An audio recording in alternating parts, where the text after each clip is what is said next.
Questions, reports from select committees. First reading of bills. Honourable Leader, Government Business. Thank you, Mr. Speaker. I beg to move the first reading of the Development Bank of Latin America and the Caribbean Bill 2025. The questions that the aforementioned bill be read here first time. All those honourable members in favour, please say aye. Those against, please say no. We think the ayes have it. Statements by ministers. Congratulatory and/or obituary speeches. Personal explanations. Motions for leave of absence. Or replies to questions. Notice of motion for adjournment of the House on matters of urgent public importance. Orders of the day. Honourable Leader, Government Business. Mr. Speaker, I beg to move the suspension of standing orders 6, 16, 18, 20, 42 subsection 5, 43, and 44 for the remainder of the day's sitting. The question is that the aforementioned standing orders be suspended for the remainder of the day's sitting. All those honourable members in favour, please say aye. Those against, please say no. We think the ayes have it. The aforementioned standing orders are hereby suspended for the remainder of the day's sitting. Government business is the order of the day.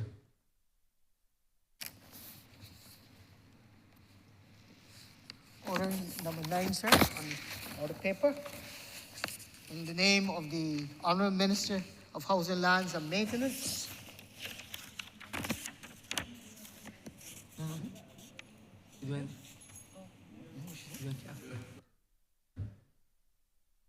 Doing calf first. Doing calf. Doing calf first. Doing calf. Yes. Beg your pardon, sir? Pardon. Order number 8 on the paper, which is now to move the second reading of the Development Bank of Latin America and the Caribbean Bill 2025 in the name of the Honourable Minister in the Ministry of Finance. Honourable Member for Christchurch, East Central. Thank you so very much, Mr. Speaker. I rise to commence this debate on what is a very important intervention to secure the future of Barbados, sir.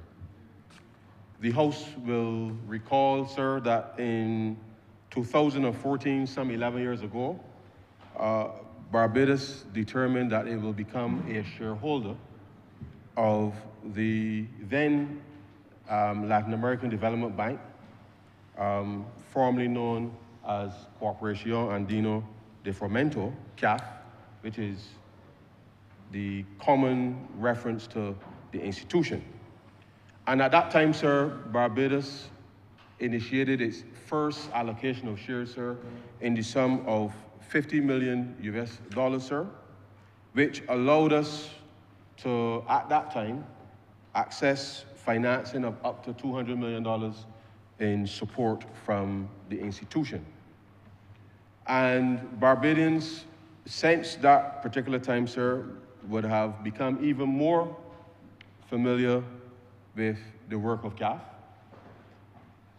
Some 2 years ago, we came to this chamber again, sir, to further acquire additional shares in the bank to the tune of $50 million US, sir, which gave us an additional envelope of borrowings of $200 million US, sir.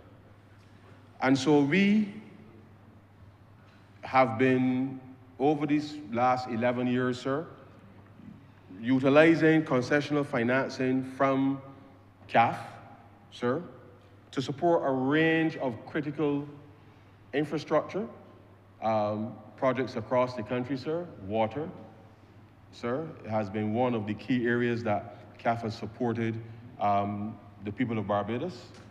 CAF is also, sir, within that time, we have financed a number of roads across the country as part of being able to build more climate resilient infrastructure in the country, sir, and a range of other matters that CAF certainly has assisted the government with. Now, what is CAF, sir? CAF is genuinely, sir, a bank which is now, it has rebranded itself from what was the original bill, Latin American Development Bank, sir, and it has rebranded to become, sir, the Development Bank of Latin America and the Caribbean. And within that context, sir, it is important to highlight the membership of CAF, sir.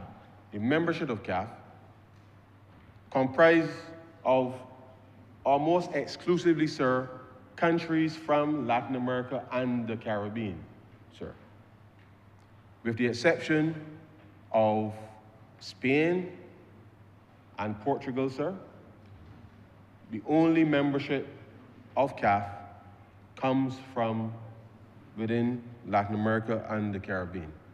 And therefore, the bank has developed a very strong and robust balance sheet. It has been responding, sir, to the needs of its member countries, and it will list some of them, sir, just for the benefit of the public, so that we understand that the ethos and the flexibility, and to understand that it is genuinely, sir, a development bank for the hemisphere, but it has placed as part of its development trajectory, sir, to focus on how do we allow small countries like Barbados to be able to access financing just like any other larger country, sir. And therefore, strategically, we are in this process to be able to allow Barbados the fullest access to development finance that it possibly can, especially, sir, especially given what we have seen, read, and heard, sir, with respect to the reforms that are intended to be re-engineered, given the posture, sir, of the new administration in the north, sir. But just to list the members, sir, very quickly. The shareholder base of CAF currently comprises, sir, of the following countries: Peru, Colombia, Argentina, sir, Brazil, Chile, Ecuador, Bolivia, Panama, Paraguay, Trinidad and Tobago, sir. These are the full members. Trinidad and Tobago, Venezuela, Uruguay, Costa Rica, Dominican Republic, El Salvador, sir, and Honduras. That is the list of the full members with subscribed capital of the bank, sir. And these are the current list. Other shareholders currently include, sir, Spain, Mexico, Barbados, Bahamas, sir, Portugal, Antigua, Grenada, Jamaica, sir, and a number of commercial banks within the Latin American region, sir. And I will make this document, sir, a document of the House just for the record. And so when I speak to the fact that the majority of the membership of CAF is inherently within the hemisphere, the shareholder base, sir, of the institution continues to grow. And what Barbados has determined is critically important, sir, for the long-term trajectory of Barbados is to become, sir, a full member of CAF. And with that, sir, will require us enhancing our investment in the institution, sir, to ensure that all of the benefits which full membership allows each of those member countries to be able to benefit from, that too is available to the people of Barbados, sir. And people not just mean, sir, the government, but private sector entities operating in Barbados, sir, will have full access to all of the benefits, all of the financing that the CAF balance sheet will be able to deliver, sir, for this country moving forward. And so it is important to recognize that as we are here today to repeal the original bill, sir, because the original bill, sir, only spoke to the acquisition to becoming a shareholder at the most basic level, but not necessarily a full member. And therefore, the bill before the Parliament today, sir, is to repeal the original Latin American Development Bank Act of 2014, sir, and to replace it with a new subscription that sees us to, over the course of the next 15 years, sir, settle our subscription with CAF, sir. But once we are able to pass this bill in Parliament today and in the Senate, sir, thereafter, there are a few administrative matters that we will have to complete, sir, on the passing of the bill. We will have to acquire a single series A share, sir, which I will speak to later, which then allows us, Barbados, to be able to access the full benefits that I will outline shortly. But I want to say up front, sir, that Barbados' future hinges not just on how we strategically align ourselves with what is a genuinely homegrown development bank for the region, but the tentacles of the institution reaches far and wide, sir, which is consistent with Barbados' own foreign policy strategy, sir. You will recall, sir, that we have determined that we will expand our diplomatic reach in certainly Latin America, sir. As we know, in Panama, we have the embassy there, sir. We have an embassy in Ghana and Kenya, sir.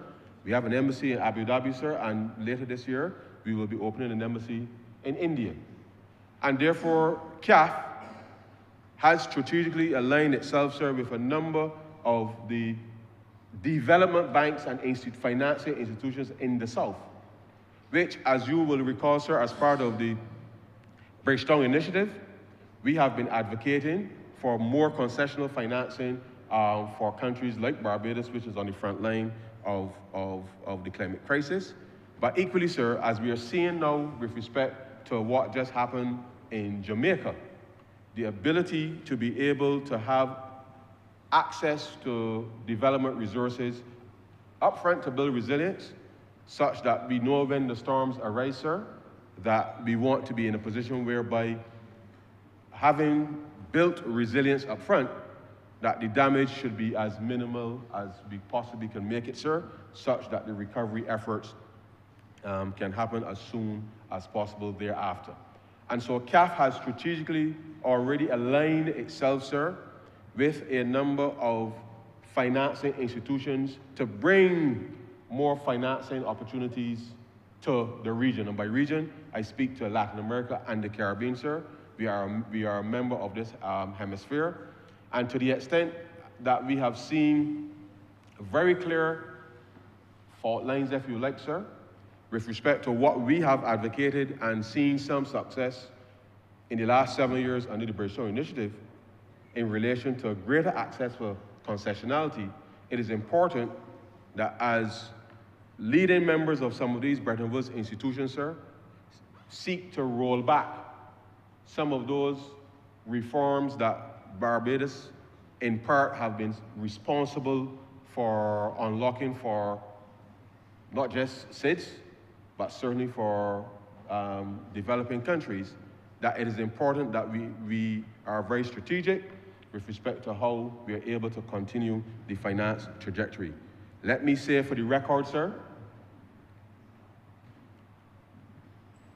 during the BERT 2022, Barbados Economic Recovery and Transformation Program 2022, sir, which we have successfully concluded, Barbados received financing from the International Monetary Fund, not just for the extended fund facility, but from the Resilience and Sustainability Trust, sir, which was critical for helping us to finance part of the program that we were able to deliver to Barbadians. Equally, sir, we received financing from the World Bank because of COVID initially, sir. Then because of the climate issues that arose in 2021, sir. And Barbados was able to successfully make a valid case that middle-income countries, which, as you will recall, sir, middle-income countries usually do not get support from the World Bank. But because of our vulnerability, countries like Barbados, sir, countries like Bahamas, we were able to successfully argue that because of our vulnerability, sir, that the World Bank, which is still responsible for its original mandate in ensuring that countries can develop and have access to financing for development, that we were able to get access to what is called IBRD, sir, lending from the World Bank because of the vulnerability that Barbados and countries like Barbados face in the world today. And so when, a few weeks ago, we saw a statement from the United States government indicating that both these institutions, sir, both these institutions should go back effectively, sir, to its core mandate. That means that for us in Barbados, and certainly in the context of the region, given that we were graduated before because of the early investment made in building human capital, we invested heavily, sir, in education, we invested heavily in building strong health systems, sir, developing our people. And so we got some early wins. And because of those early wins, sir, we were graduated from the World Bank. But of course, we always make the case, sir, that development is a journey. And whilst it is okay for larger countries with more girth, more capacity to be able to withstand, sir, a hurricane, they can withstand an earthquake, sir, because people can get evacuated and move elsewhere and things can resume normally. Small countries like us in the region, sir, even though we have been successful based on the macroeconomic indicators, there is still an inherent vulnerability, sir, with respect to our circumstance, because our size admits of certain constraints, and therefore it is critically important to still have access to those concessional windows of opportunities, particularly, sir, when there are crises that not of our making happen, and then comes to confront us having to respond, sir, to the needs of our people in a significant way. And so, with that in mind, sir, it is important for the country to appreciate that whilst we have partners, we are members of various international multilateral development banks, CAF is unique in that it does not have the influence of a situation where, as is the case in most multilateral development banks, you have donors and you have borrowers.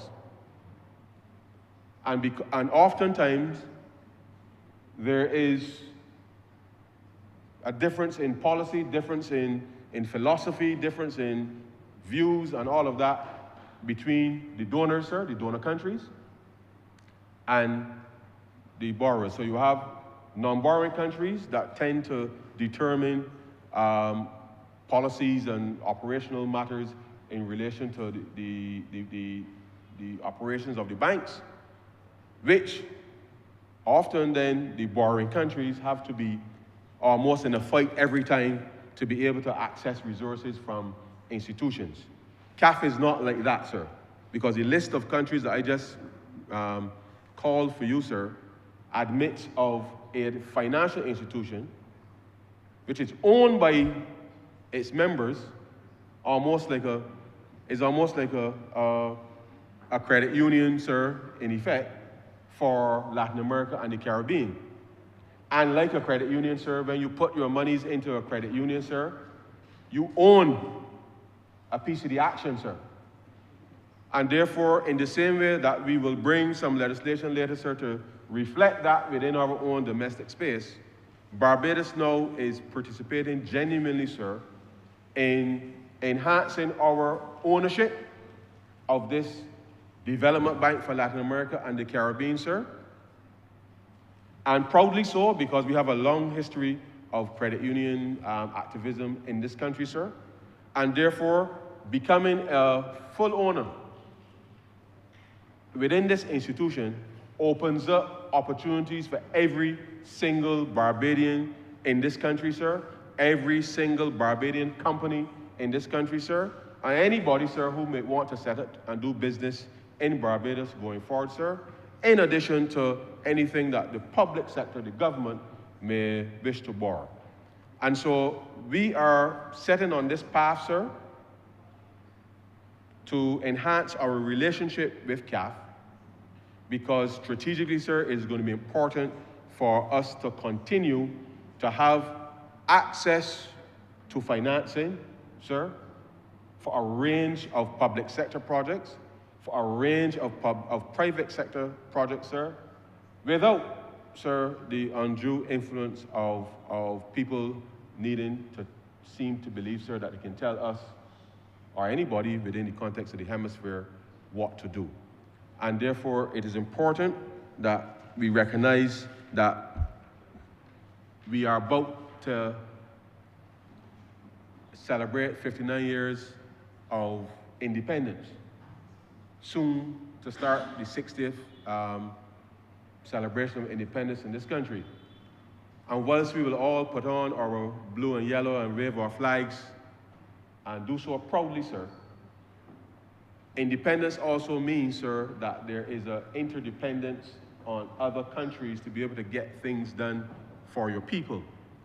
And therefore, exercising a level of financial maturity, which is part of your independent right as a sovereign nation to do, sir, that this step, sir, today, with respect to upgrading our membership in CAF to become a full member, sir, is part of how we see Barbados being able to finance the next 60 years, the next 100 years, sir, of development, such that young people in this country don't feel that they are constrained by what you see as traditional sources of financing within the context of the commercial banking sector, sir.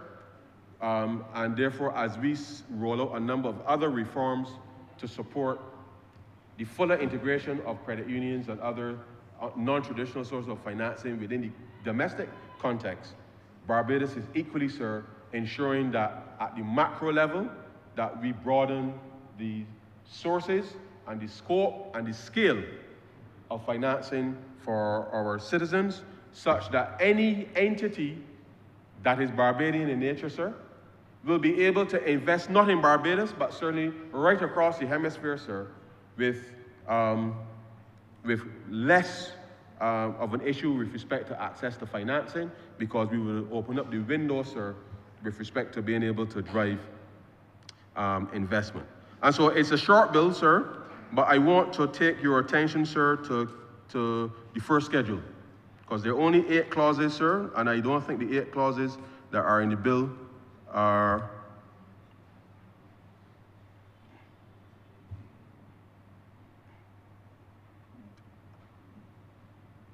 should be cause for any concern, sir.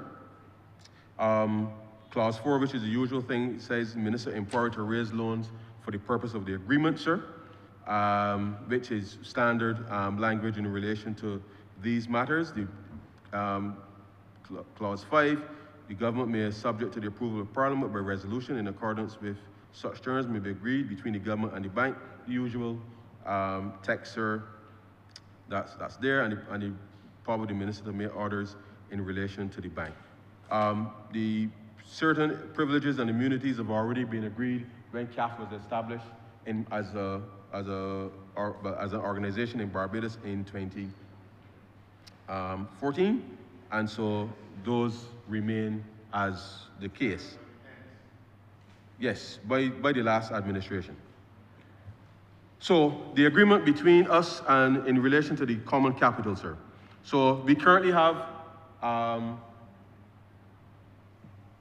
Series C shares, sir, and we are acquiring more of these shares, but we are acquiring it in the context of how the bank is structured, but we are becoming what is now called a Series A member. So I want to take your attention, sir, to section 1 of the first schedule, sir.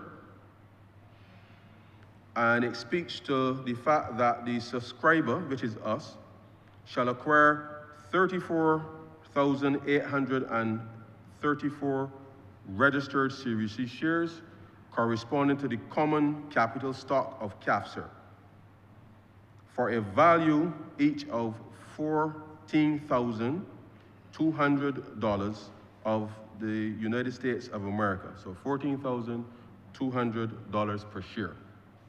Now, for the global amount, sir, of $494,642,800 of the United States, sir, hereinafter the total price. Now, that is a large sum of money, sir. But I want to indicate, sir, let me just go back briefly to put some context. When we came out of COVID and we did the resolution in this chamber in 2013, sir, and we acquired the additional $50 million US dollars in shares, sir, we paid that $50 million US dollars, sir, over 3 years. 2023, 2024, 2025, sir. As a matter of fact, sir, at the end of September of this year, we paid the last 16 million US dollars, sir, approximately, in shares to CAF, which opened up, as I said, sir, the additional $200 million in the loan envelope based on our subscription. And that loan was available to us, sir, from the beginning. But the limiting factor there, sir, was that the Series C membership or subscription was capped at 4 times the amount of shares that you had in the institution. Barbados now transitioning, sir, to a full member allows the country, and I want to reiterate, sir, the country. The country includes the government, the country includes the private sector entities, the country, sir, includes individuals. So whereas before, the subscriptions that we paid only the government, sir, could borrow out of that envelope of 4 times the capital that we invested, sir. With this amount that we are going to pay over 15 years, sir, over 15 years, it means, sir, that government, it means the private sector, sir, which also includes individuals, sir, will be able now to have access of up to 15%, sir, of CAF's balance sheet. 15%. CAF's balance sheet at the end of June, sir, was just roughly $62.9 billion US dollars, sir. So if you do a quick round of mathematics, sir, roughly call it $63 billion, sir, it means that once we conclude this administrative work here, sir, that Barbadians now would have access, Barbadians, all of Barbados, sir, will now have access, sir, to roughly over $9 billion US dollars, sir, 9 billion US dollars, in loan and investment opportunities to help transform Barbados going forward. And therefore, when you look at the difference in scale and scope, Barbadians now will have up to 18 times, sir, 18 times, not 4 in the context of the government and the current arrangement, sir, but 18 times, and that is based on the current size of the balance sheet. As CAF's balance sheet continues to grow, sir, that 15% envelope, as you would appreciate, sir, you know how percentages work. I know that some people may have some difficulty with percentages, but as percentages work, sir, the larger something gets, sir, the absolute size of that percentage changes with respect to the amount that will be available for Barbados to be able to borrow. So for effectively, sir, almost $1 billion in investment over a 15-year period, sir, Barbadians will have immediate access of up to 18 billion, according to the size of the current balance sheet. But nobody is going to borrow $18 billion all in one go, sir.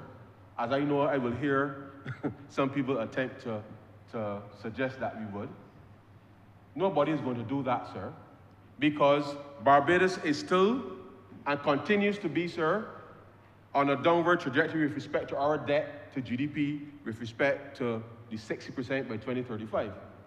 But if we want to continue to see the growth in the economy, sir, the growth in the economy, it means that our private sector must have access to more finance that is affordable, sir.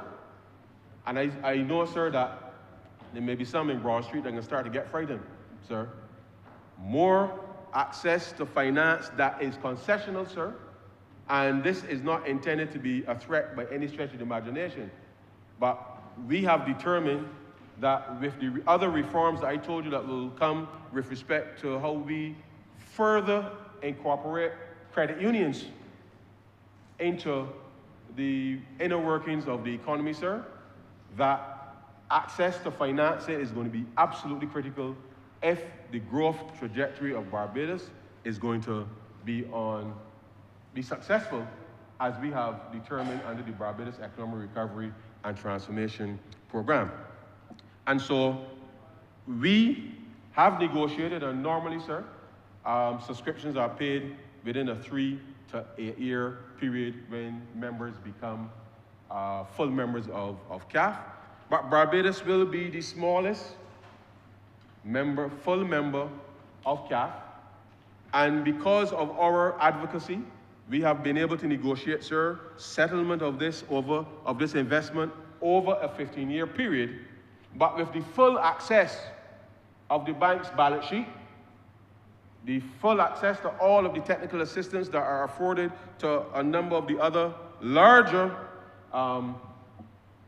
countries within the hemisphere, and to be able to ensure now that once we can conclude this, that the sensitization with respect to the private sector, sir, will start, because we know that there are a number of projects that are in the pipeline requiring financing as part of the transformation agenda, sir, which the government is going to facilitate the opening of those windows of those financing windows for the private sector, sir, so that as we continue to refine the current investment, not just of government with respect to its public sector investment program, we are seeing a lot of investment within the tourism and other sectors, sir. There are opportunities that will come on stream within healthcare.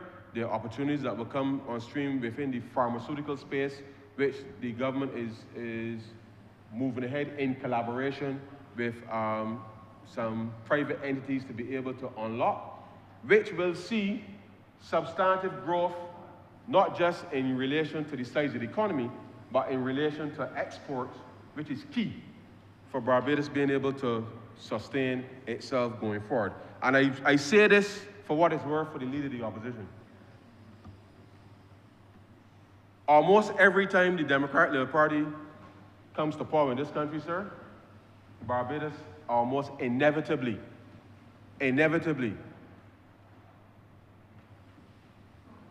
has to make contact with the International Monetary Fund. Not because of anything that might have happened externally, sir, but because of the absolute mismanagement that portends the administration of any Democratic Labour Party administration.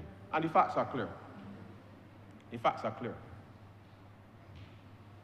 Now, whilst I would not want to put any ideas in the honourable member's mind at all, the reality is this access to financing at some point in the future, I don't know when it will possibly happen again, sir, and I knock on all of the wood in this chamber, sir. The reality is this opportunity for financing gives Barbados options, sir. Options. Options. Should some other administration down the road, sir, totally mismanage the country, that will see us not necessarily having to go to the IMF again. It is possible. But fiscal discipline, sir, irrespective of the fact that you have options, fiscal discipline is important, sir, because if we are going to unlock and transform this economy, then I say to the people of Barbados, you got to make sure that the people that you put in charge of your affairs do not so recklessly mismanage the economy that you end up using resources that otherwise should be deployed, sir. Deployed in creating opportunities for Bajans rather than having to be deployed, sir, to come and save Bajans from themselves, sir. And that is important, sir. It is important because we live in a world now where you can't take anything for granted as you did before. You really cannot. And whilst we may like to believe, sir, that we are witnessing what is a blip, what is a blip?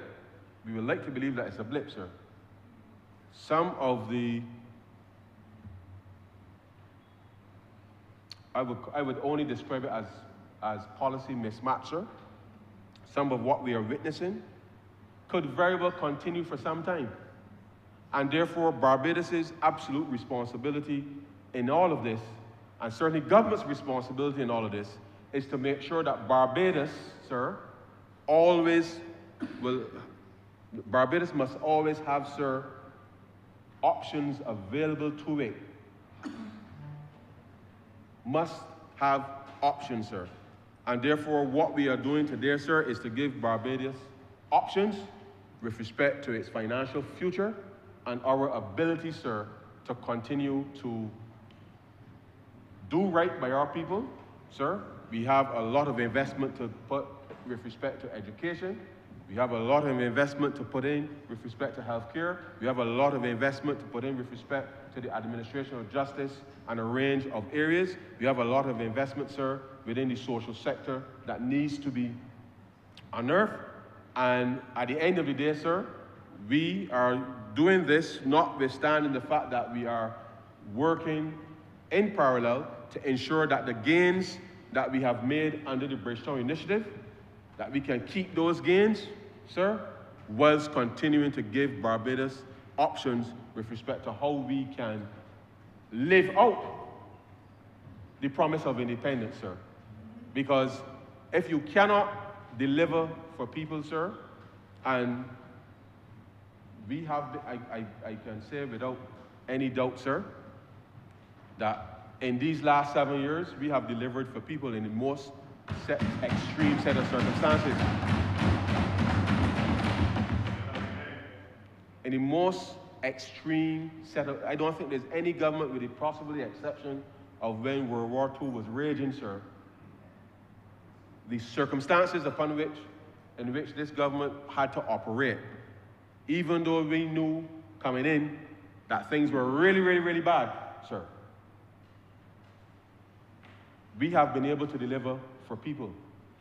And that ability to deliver for people, sir, against the backdrop that we had very little by way of investment in anything meaningful in the country prior to us taking over, and the Honourable Member for Christchurch South is all too aware of that, because he was the beneficiary. I say he. The honourable member, not he. Sorry, the Honourable Member, sorry, the Honourable Member. The Honourable Member, sorry, my apologies, Mr. Speaker. The Honourable Member was the beneficiary of the fact that the lack of investment, the lack of attentiveness with respect to how the last administration treated to the South Coast sewage plant, sir. For 3 years, the Honourable Member was a beneficiary of that lack of investment by the very institution that he now leads. And therefore, he cannot come and say that this government did not deliver for the people of this country. He can't say so, because then he will be grossly, sir, misleading the House. Grossly. Because every issue that we have been able to face in this country, sir, we've taken a very deliberate approach to being able to determine what the problem is, sir, and try to unlock resources to be able to solve that problem. And not every problem, sir, you can just snap your finger and it appears overnight. And therefore, in the same way that the South Coast plant seemed not capable of being solved for the 3 years that the sewage were running in the streets, this government determined as part of its mission critical agenda, which the Honourable Member is all too familiar, that we were going to solve the problem. And we did. And we have now been able to conclude that second debt swap, which will see that investment with respect to the upgrade of the sewage plant to tertiary, which now becomes an opportunity for Barbados again, sir, because rather than the sewage and the effluent being discharged into the marine environment, the treating of it to tertiary standards, sir, will see us being able to better manage our water, overall water resources. It means the marine environment will be much cleaner than it was before, sir. And therefore, it is that kind of, not just financial engineering, but the unlocking of deliberate investment, sir, to ensure that all of our people, sir, can have access to water at a time when the infrastructure has been stressed. And the infrastructure has been stressed, sir, because of the lack of investment cumulatively over time. And this government has been committing significant resources to being able to advance the delivery of water right across this country, sir. And let me remind this chamber and the country, sir, for the better part of 6 or 7 years, there were large parts of this country in St. Andrew, sir, St. Joseph, St. Thomas, St. John, parts of St. George, sir, that were without water for a long, long, long time. And this government set about the very clear task, some of which was the financing that we unlocked from CAF as well, sir, to be able to help deliver water for people in those northern parishes, and St. Peter as well, sir. And I say now, sir, to the people in St. Lucie, we're going to get this problem solved too, sir, because unlike the last administration, we are not going to run and hide, sir, and pretend that it ain't happening. The reality is that with the lack of investment cumulatively, sir, across the country, under the last government, sir, it's meant that the stress caused by a lot of our infrastructure. Look at the roads now, sir. Congestion, almost every street. Lack of investment. And I say to the people of St. Lucie, we are going to see this through to the end, sir. We're going to see this through to the end because the government has been able to identify resources to get it done. It is up to the operational people now to put those solutions in place. But it is important to appreciate that when you had, when we had to decommission, sir, the desal plant, because the salinity in the well, sir, got too high, it meant, sir, we had to redirect water, as we've been having to do with respect to those northern parishes in relation to the desal water that we had to deliver. And therefore, the solutions that will be brought to bear, sir, require financing. And this is part of how we're going to ensure that we can properly, sir, address not just water issues in this country. And there are a range of infrastructure matters that have to be addressed. And that is part of how we are able to ensure that we can respond to people. And whilst there is, sir, disruption with respect and inconvenience with respect to the repairs, it is not as if the government is hiding from the challenge. We have a very clear philosophy, sir. Very clear philosophy. We will face it, sir, and we will fix it. And that requires money, sir. It requires people getting up every day and going to work to make sure that they solve the problems for people. And to the extent that it is taking as long as it is regretted, but the people of this country must know that this government, sir, this government intends to deal with the issues as they arise. And whilst we are addressing these matters, trying to mitigate, sir, as well, any issues that may arise in the future. But it requires, sir, access to financing, because it is not as if the last administration, not just that they didn't have the will to fix it, sir, they really didn't have any money to do anything in the country. Because the debt, sir, the debt was strangling Beijing, sir, such that every time the government came here and did the last administration, sir, they were seeking to tax something new to try to service that debt. So they can repair the desalination plant, they can lay no new pipes, sir. They can do anything for the people of this country that was worthwhile, sir. No buses, no trucks, no anything, sir. They didn't have the capacity to do it. And when they ultimately joined CAF in 2014, and you will see, sir, in, I think it was Schedule 3, you will see the original amendment that was signed by the foreign minister at the time with respect to Barbados joining the bank. The truth is, the last government then joined CAF because of the unlocking of opportunities for Beijing, sir. That was not their intent. They joined CAF because it was the easiest way to get access to $200 million, sir.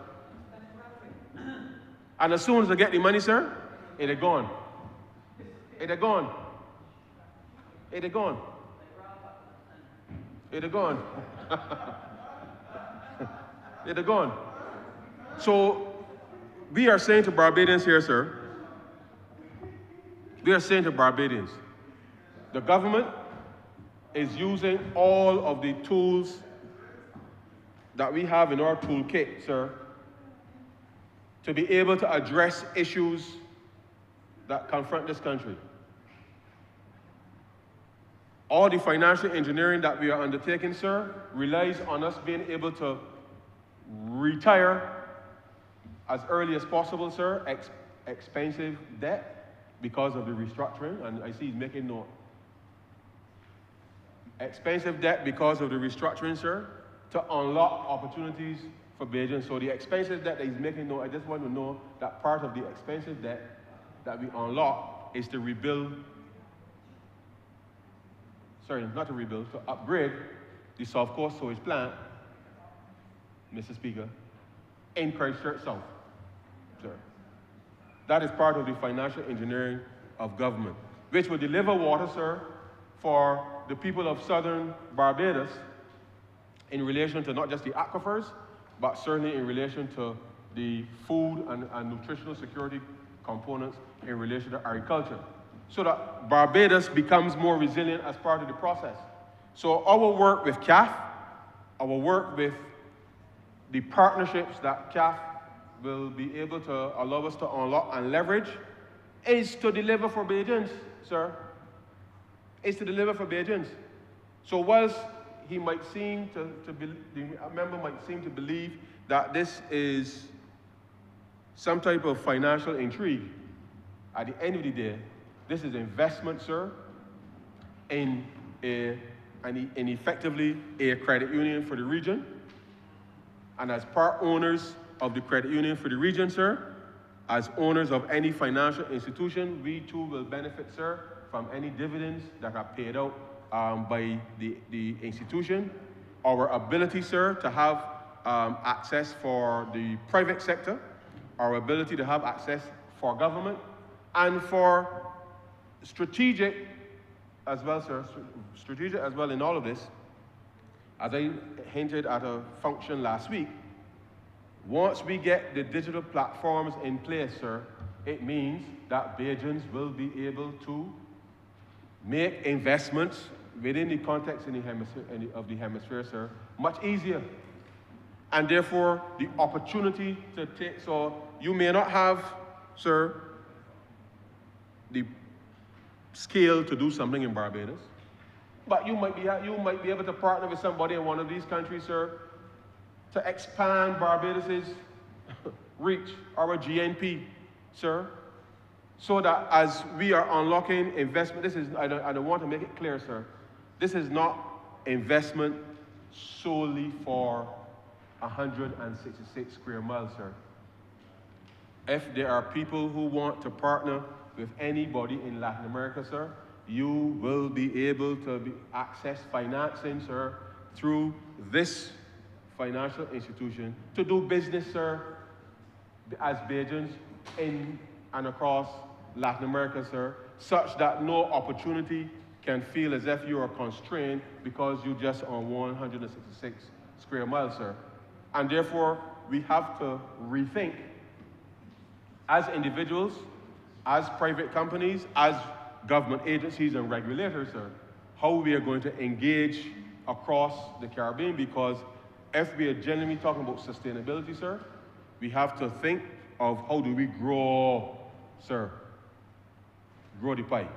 And growing the pie, you cannot be constrained with just what happens in 166 square miles. And therefore, it is important, sir, to recognize that this investment that we are making in this institution over the next 15 years will redound to the long-term transformation of Barbados. And therefore, I am confident, sir, that as we set about this particular part of our journey in the relationship with CAF, sir, that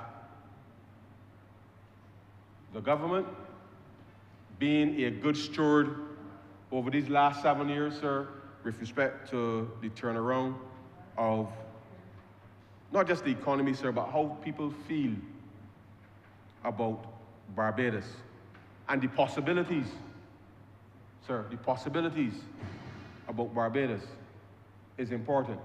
And therefore, we will engage very aggressively, sir, with CAF, the Ministry of Finance, with CAF, in engaging all of the relevant stakeholders who are interested.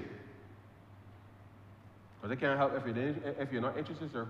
If you're interested in either building and growing your enterprise, but not just building your enterprise in Barbados, but being able to partner outside of Barbados, because that's really where growth is going to come from.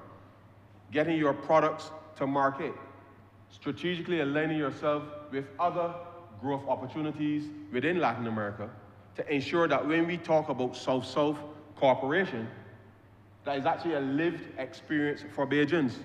But more on the financial side, sir, that the opportunities for Bajans as well to make investment in across Latin America and the rest of the Caribbean is going to be vitally important as part of this opportunity. This opportunity, sir. And therefore, we believe that this is in the long-term interest of Barbados as we seek to ensure that our ability to meet and continue to meet our very clear public policy objectives that we will continue to enhance and finance education transformation in this country, that we will be able to link our young people, if they so desire, with opportunities not just in Barbados, sir, but opportunities right across Latin America. And as we open up relationships through CAF with other entities in the Middle East, in Africa, and in Asia, sir, that Barbadians would understand that there's really no constraint. Because in the past, some people believe that Barbados is too small. And yes, once Barbados is small, it's beautiful. But at the end of the day, we now must ensure that we connect with other strategic thinkers in allowing our people to realize that you can realize your dreams, but it requires very deliberate action to be able to deliver on those dreams.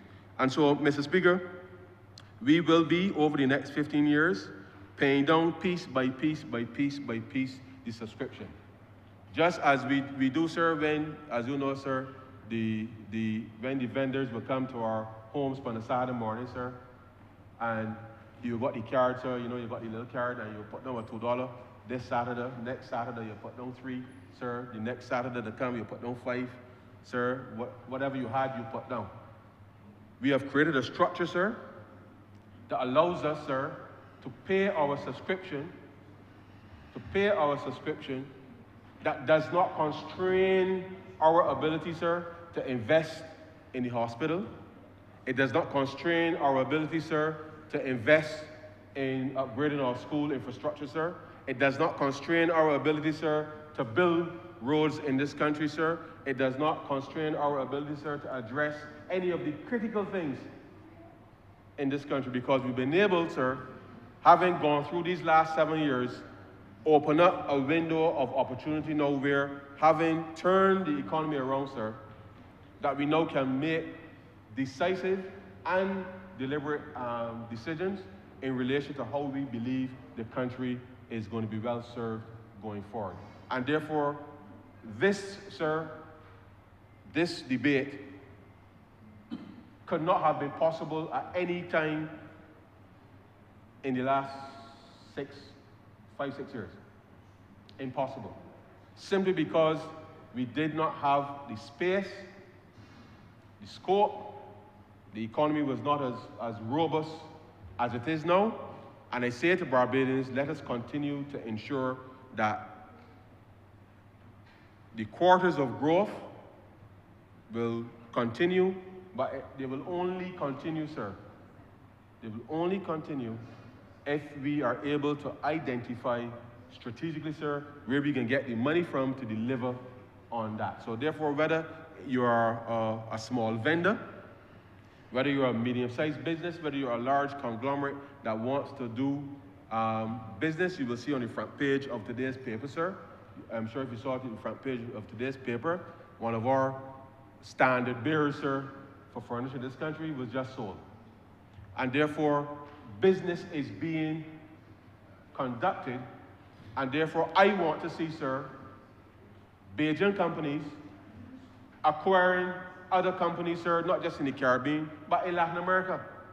I want to see our credit unions backing and innovating, sir, to ensure that Bajan companies, too, are acquiring companies and businesses and expanding outside of Barbados, sir.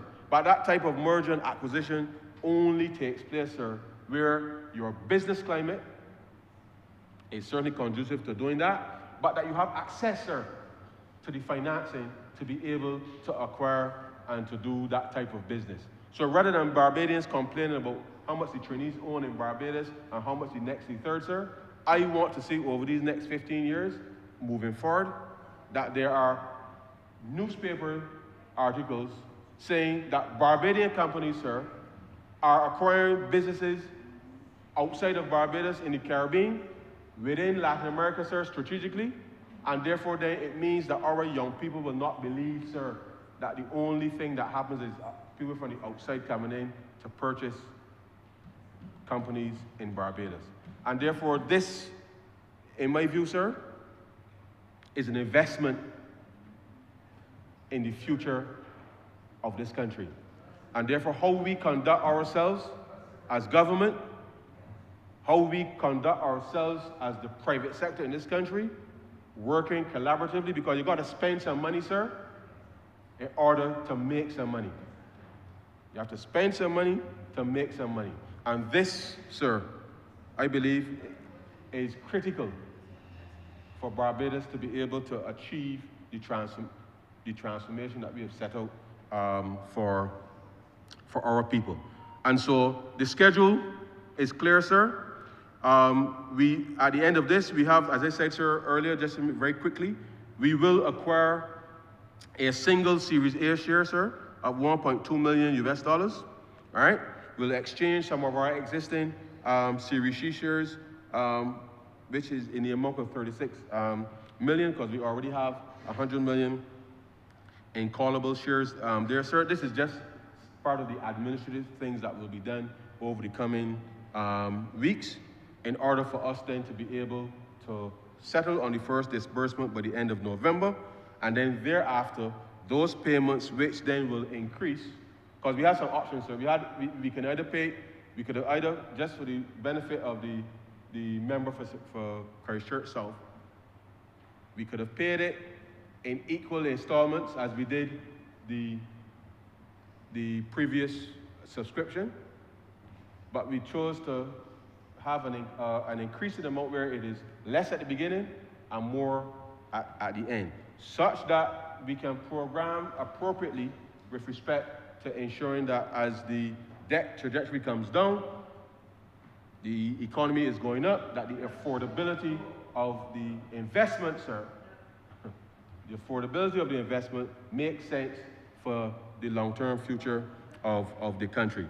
And so when he looks in the thing and realizes that the money is changing every year, there's no surprise that the money is changing every year. This is a deliberate intervention to make sure that, as I said, that we are weighing the fact that with the debt trajectory coming down, that we needed to make sure we give ourselves enough space at the beginning in order to ensure that the growth and development of this country, sir, is assured.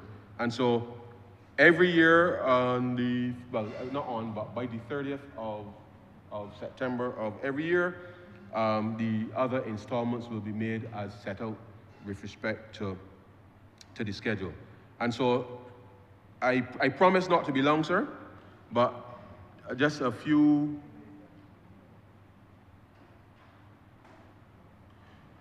other things here on the bill itself. As I said, sir, simple, straightforward act that will repeal the original, that will repeal the original bill. And this is really how we believe that we will be able to work with more certainty in a world that is clearly becoming a lot more uncertain. And therefore, any responsible parent, sir, managing their household, will look to see what arrangements they can put in place to make sure that their families' well-being can be managed financially. The government has taken this strategic decision to become a full member of this regional credit union, as I described them, to take, in a sense, sir, try to shape our own destiny by being able to assure that we have some measure of certainty and stability with respect to the financing of this country's future. And with those very few words, sir, I will beg to move, sir, that this bill be read a second time.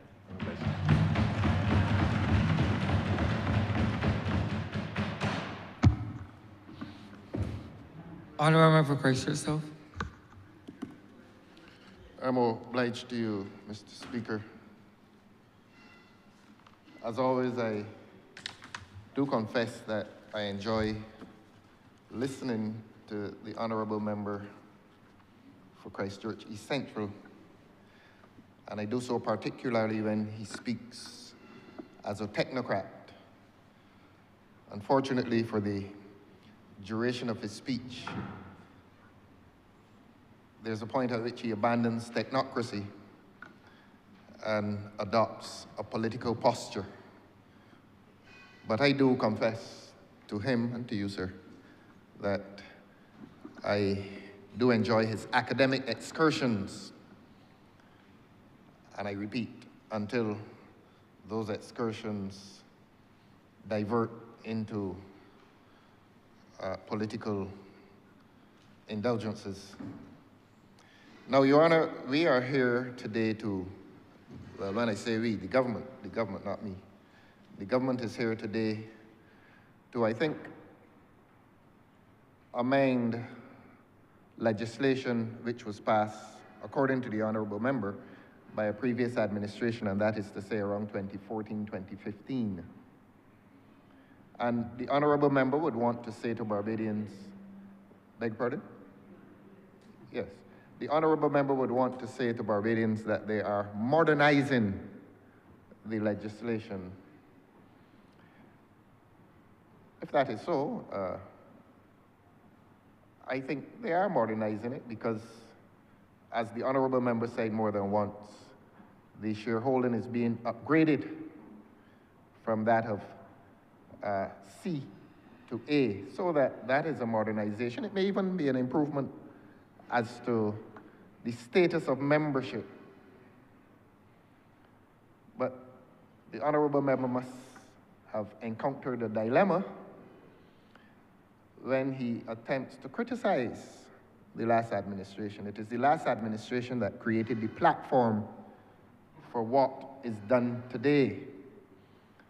And so there must be something of a dilemma if you are building on that platform while at the same time trying to tear that platform down in the speech. I don't know how it is going to be done. I don't think it was done successfully, but that is the nature of debate in this place. Sometimes we speak as technocrats, sometimes we speak as politicians, and I do confess that I enjoy the technocratic portion of the speech.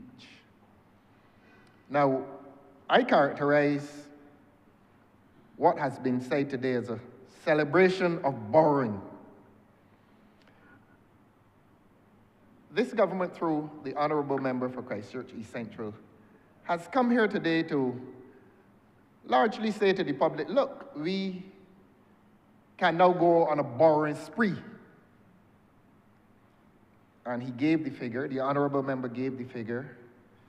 I don't want to misquote the Honourable Member, but he said we can now go and borrow up to 18 billion all at one go. I took very good notes. The Honourable Member is quite observant. Much of the speech was made for me since his colleagues hardly listened. There were several spirited discussions going on elsewhere, and I'm grateful that he found in me a good audience. And being a good audience, I wrote much of what he said because I'm interested, on behalf of the people of Barbados, I'm interested in what is being done here, what is being said here. And this country was told that this government now has access, when it invests in further shares to upgrade from C to A, we can now go on a borrowing spree of up to $18 billion. But of course, the Honourable Member was sober, and he said, well, we're not going to take the full 18 billion that is available to us. We intend to take only as much as will improve the road infrastructure, the water infrastructure, and education. And the public therefore begins to wonder, well, what was happening over the last 7 years?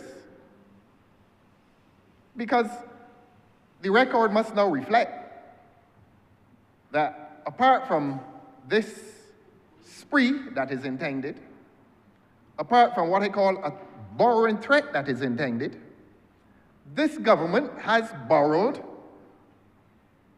within this calendar year, I think, and I can be corrected, I'm not always right, and I have the right to be wrong, I always say that, but is it on record that this government has borrowed in excess of $1 billion this year? Is it? And if it is so, What has happened to that money? I heard the honorable member ask, what happened to the $200 million borrowed by a previous administration? I, in response, asked, what has happened to the large sums of money that have been borrowed this year alone? I know the record is there that supports the assertion that over $120 million were borrowed to construct a hospital in St. Lucie. The public now knows, we've said this more than once, and we're going to repeat it to the pain of the government, that what ought to have been the hospital in St. Lucie is now a hostel accommodating foreign labor in Barbados. So there goes the hospital.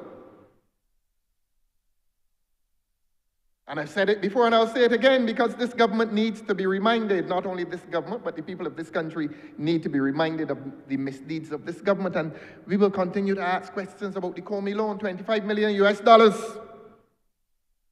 that were borrowed from a bank. We've talked about that bank in here often enough. I'm not going to mention the name today. But what has happened to that money? $25 million US, what has happened to it? Well, I suppose to borrow $25 million is far less than to pay $27 million US to White Oak. So when the people of Barbados come to match numbers, they will discover that we paid a company $27 million US to do a job that good economists like the honorable member who just spoke, he could have done that work for free. So we paid $27 million US to a company called White Oak and borrowed $25 million for cricket development. And you only need to look at the state of West Indies cricket and understand that the question can now validly be asked as to where has that money gone. So while the member is asking where the $200 million went, please, there's something called moral authority, and this government cannot ask that question with any moral authority. That too much money has been borrowed in this calendar year and the past calendar year since 2018, and there has been no proper account given for that money. And we are told today that we are borrowing money for road, water, and education infrastructure, and the public will look on at all three sectors, roads, water, and education, and understand that the three of them are in states of disaster. The honorable member comes here today as if this government is now beginning to govern. What has happened over the last 7 years, government? What has happened? So that this is no renaissance. Today is no new birth of a government that has failed over the last 7 years. Today is just a continuation of this government's rampage, this government's borrowing rampage. The honorable member began, and I quote, I wrote the quote, "It is an important intervention to secure the future of Barbados. What has happened to the last 7 years of Barbados?" Fine, the government wants to secure Barbados' future by this legislation today. The people of Barbados are today asking the question, what has happened to the last 7 years? What has happened to the billions of dollars borrowed over the last 7 years? But of course, in a moment of candor, the honorable member said something which rather surprised me. He said, when the next government, don't want to misquote him, but he says that this government is giving Barbados options, and that when the next government comes into office, that next government will have options. Maybe that is Freudian. Maybe the honorable member's subconscious speaks as to an expectation that with this government's failures, there will shortly be present in this country a new government. And we are all grateful to Freud, and we are grateful to the honorable member. He said, we are giving Barbados options. I'm quoting the honourable member. The honourable member stood there a few minutes ago and said that it may be of interest to the honourable member for Christchurch South to understand that a new government will have options. In other words, that a new government does not have to go to the IMF. A new government can go to this bank. That is what I heard. That is what I recorded, and we are grateful. We are grateful to Sigmund Freud, and we are grateful for the influence that Sigmund Freud has on the honourable member's speech this morning, and we thank him. We thank him for expanding the options that a new government will have in relation to the IMF, that we no longer will have to go to the IMF, that we can borrow now up to $18 billion. But of course, in another moment of candor, the honourable member said a new government will not need that it will need less than that to correct the wrongs that have been committed by this government. Now, that was the academic and political excursion of the honourable member's speech. And like him, I am not going to be long. I certainly will not speak for as long as the honourable member did. But on behalf of Barbadians, I want to ask the basic question. Is it not intended that when you borrow money, it should result in growth? Is it not intended that when you borrow money, that you should invest that money in the economy and grow the economy, and not only grow the economy, but grow the economy for the benefit of Barbadians? Now, we hear the macroeconomic analyses and reports as to a growing economy. Let us introduce Barbadians to aspects of this growing economy.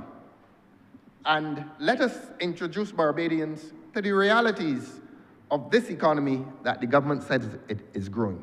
Now, we have argued before, and we will continue to argue, that much of what is reported as growth is really inflation, that the growth figures are distorted by inflation and not by production. Let us introduce Barbadians as to what is really happening in this economy.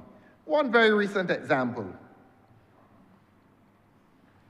And I said this last week, I'll bring it in here. And it was the truth there, and it is the truth here today, sir. And it relates to the management of this economy by this government. I am going to bring these issues home to the average Barbadian. This government, some short time ago, legislated for an increase in taxi fares. And to be honest, that was met within certain sections of Barbados by protests. You know, we wake up every morning and we travel through a society that is beset by many prejudices. And many times we as a population express opinions, and those opinions are much colored or weighted under by prejudices. If you don't like a sector, you criticize everything about that sector. And so when this government legislated for an increase in taxi fares, a lot of people quarrel. And some things were said that were not pleasant about the industry, about the drivers, about the person who occupied the industry. But, you know, when people work, whatever are your prejudices, they should be paid. And if prices in Barbados are increasing, there are people who work in Barbados who should enjoy an increase in pay.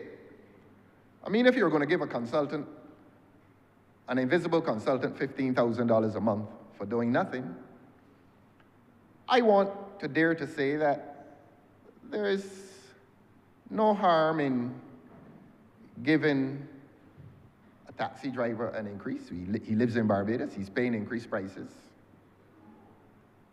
And if he's paying increased prices, an increase in his income is due, particularly when he has not had an increase, a legislated increase, in many years. But, as I said, we come with our prejudices, and we come to these debates thinking that some people should not ever enjoy a raise in their standard of living.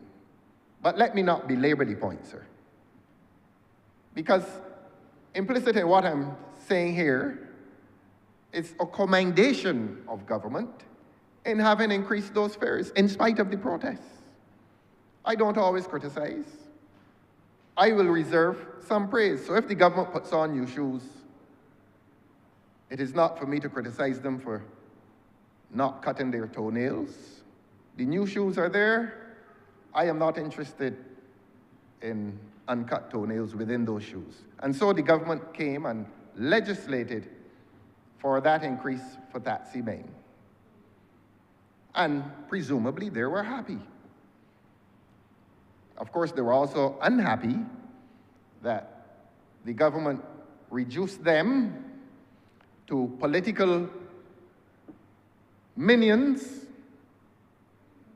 political pawns, by inviting them not to the tables of government, but to a karaoke and food eating festival called the Barbados Labour Party Annual Conference. Now, you don't do that to serious businessmen. You don't attempt to swell the numbers of a karaoke and food eating contest. Honourable, this has to do anything with the matter before this chamber? Yes, Bill? yes, Your Honor. Yes, Your Honor. Karaoke? Yes, I am speaking. Just asking. I am speaking. Just asking. I am speaking, sir. I'm just asking if this has Yes, anything to do. yes, I make the point in all seriousness. I am speaking about legislated increase in taxi fares for taxi men. And then they had, and I'm talking here about loans, I'm talking about GDP, I'm talking about the justification for those increases, and I'm talking about a protest within the taxi sector when the government invited them, rather than invite them to the pristine premises of Bay Street, they invited them to Queen's Park in the midst of karaoke and wash pans of food. And they did not go. But not to digress, sir, I want to make the point that although they legislated the increase, although the government legislated the increase, this same government brought Uber into this country. And you know, sir, you're a well-traveled man, officially, that Uber is there to offer cheaper taxi fares. You know that, sir. In every country to which you go into the hotel, you go to the lobby, and they ask you, do you want one of our standard taxis, or are you going to experience Uber for its lower costs? Here's a government that claims that it cares about people in Barbados. And I'm speaking here about inconsistency. I'm speaking about production. I'm speaking about the gross domestic product. So here's a government legislating for increased taxi fares and still inconsistently inviting Uber into this country to undercut the same taxi fares. Honourable member. Thank you, Mr. Speaker. I rise on a point of order. The honourable member is misleading this chamber. I believe he's misleading himself at the same time as well. I believe I heard him to say on 2 occasions that this government invited Uber to this country, and I want to categorically deny that there is any truth in what the honourable member is stating. It is true that this administration, after some 15 years, ensured, because the last administration could not be bothered with the taxi drivers in this country, that they were given an increase which was commensurate with what is the state of play in the country. Because while they were so busy digging into their pockets and into the treasury to take what was there, this administration came to office to make sure that the taxi men in this country were also given a level playing field, Mr. Speaker. And on the second point of Uber, I want to make the point, we are a government that allows people to be able to enjoy Barbados, to be able to invest in Barbados, and we will never put ourselves in a position where we tell people that they cannot come to our shores to invest.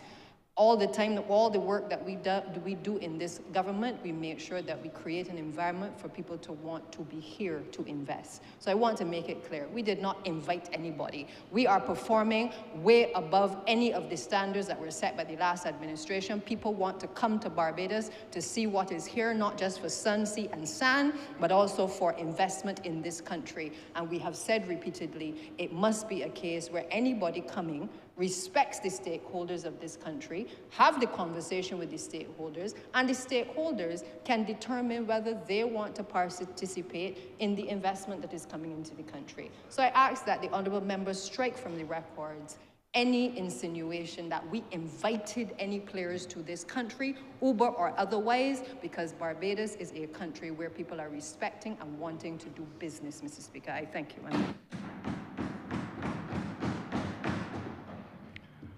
I'm not going to be distracted by the last intervention. Uber could not have come to this country unless the government consented.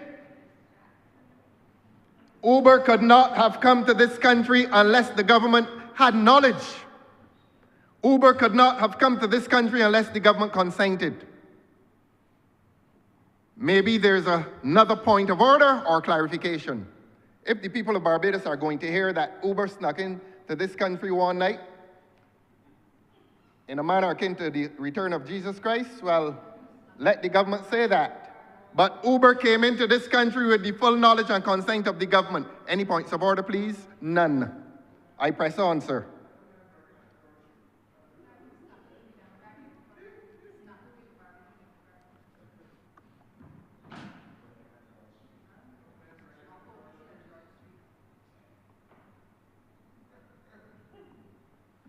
Let me press on, sir. I will not respond to pettiness. And so the point was being made that with knowledge and consent of this government, the large taxi sector has been undermined by the policies of this government. Has this government ceased to be sovereign? Can any corporation just come into Barbados now by happenstance? A few months ago, this government came here and cut off a part of the public service. CAIPO, Corporate Affairs and Intellectual Property Office, and named it something called Business Barbados to give somebody a job. Demoted the lawyers in there that used to be the registrars and put a CEO at the head of it. And during that debate, an honourable member on that side, who I will not identify now, came in here and used the language that I heard from the honourable member for Christchurch East Central today and said, oh, now that we have corporatized that government department, it will unleash trillions of dollars that are looking for investment. So the people of Barbados was told that to corporatize a government department would unleash trillions of dollars into Barbados. What has been the result? Uber. Uber. And created dissension, confusion, and a general state of uncertainty within an important sector called the taxi industry. A taxi industry that operates centrally within the tourism industry and domestically, because a lot of Barbadians take taxis. But this government, by its policy, unless the honourable member for St. Michael Southeast is to be taken at her word, are we now to believe that Uber walked into Barbados without the knowledge and consent of the government? Point of order, please. There's none. Let me press on, sir. And I was making the point that while the government speaks of growth, and the honourable member spoke of growth more than once in his delivery this morning, while the government speaks of growth, the point being made here now is that that alleged growth is not extending to Barbadians. And I cited the taxi industry as an example. That an industry which this government now seeks to grow by its implied invitation and acceptance of Uber is undermining the locals.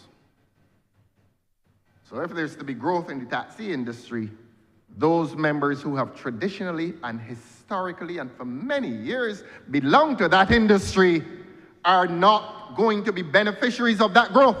In fact, their incomes are at risk.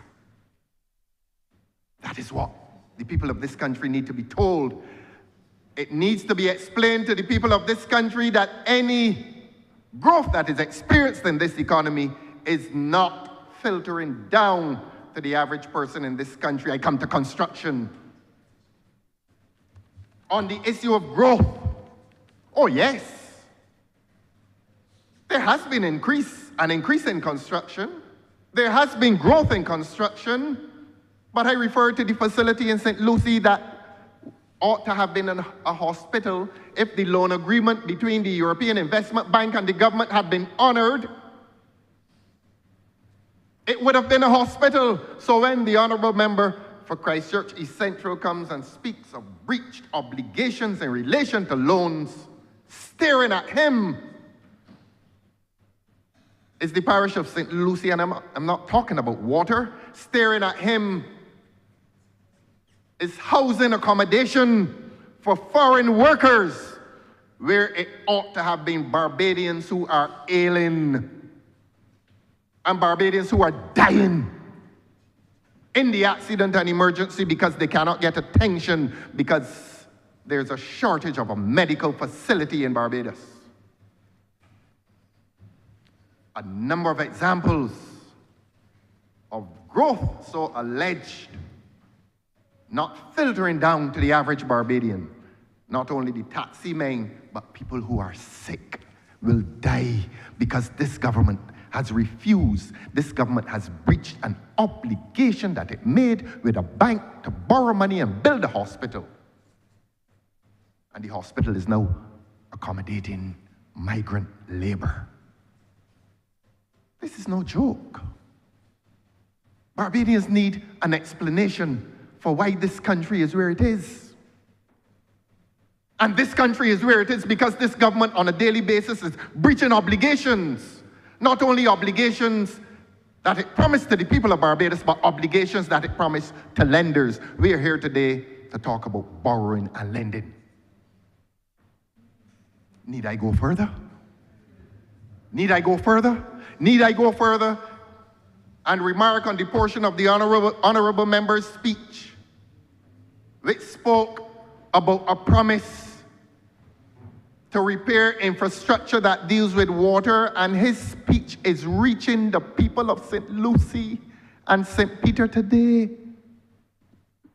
That this government comes today in the context of membership, of elevated membership within a Latin American bank to promise this country that after 7 years of failure, after 7 years of dereliction from its duty to look after the interests of the people of this country, we are being told that from today, that from the passage of this legislation, attention will be given to water infrastructure.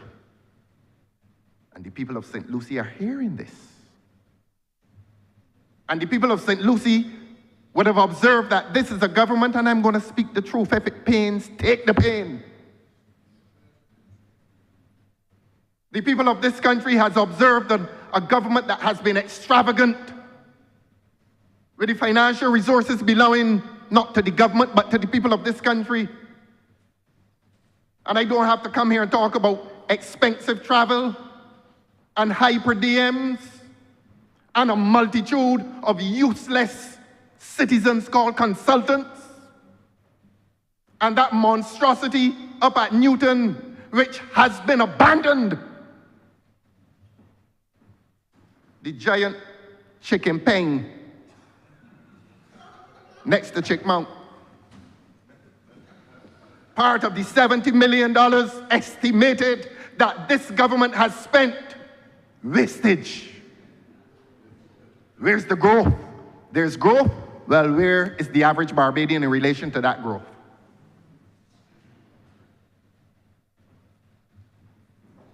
And after 7 years, this government is now asking for a new beginning.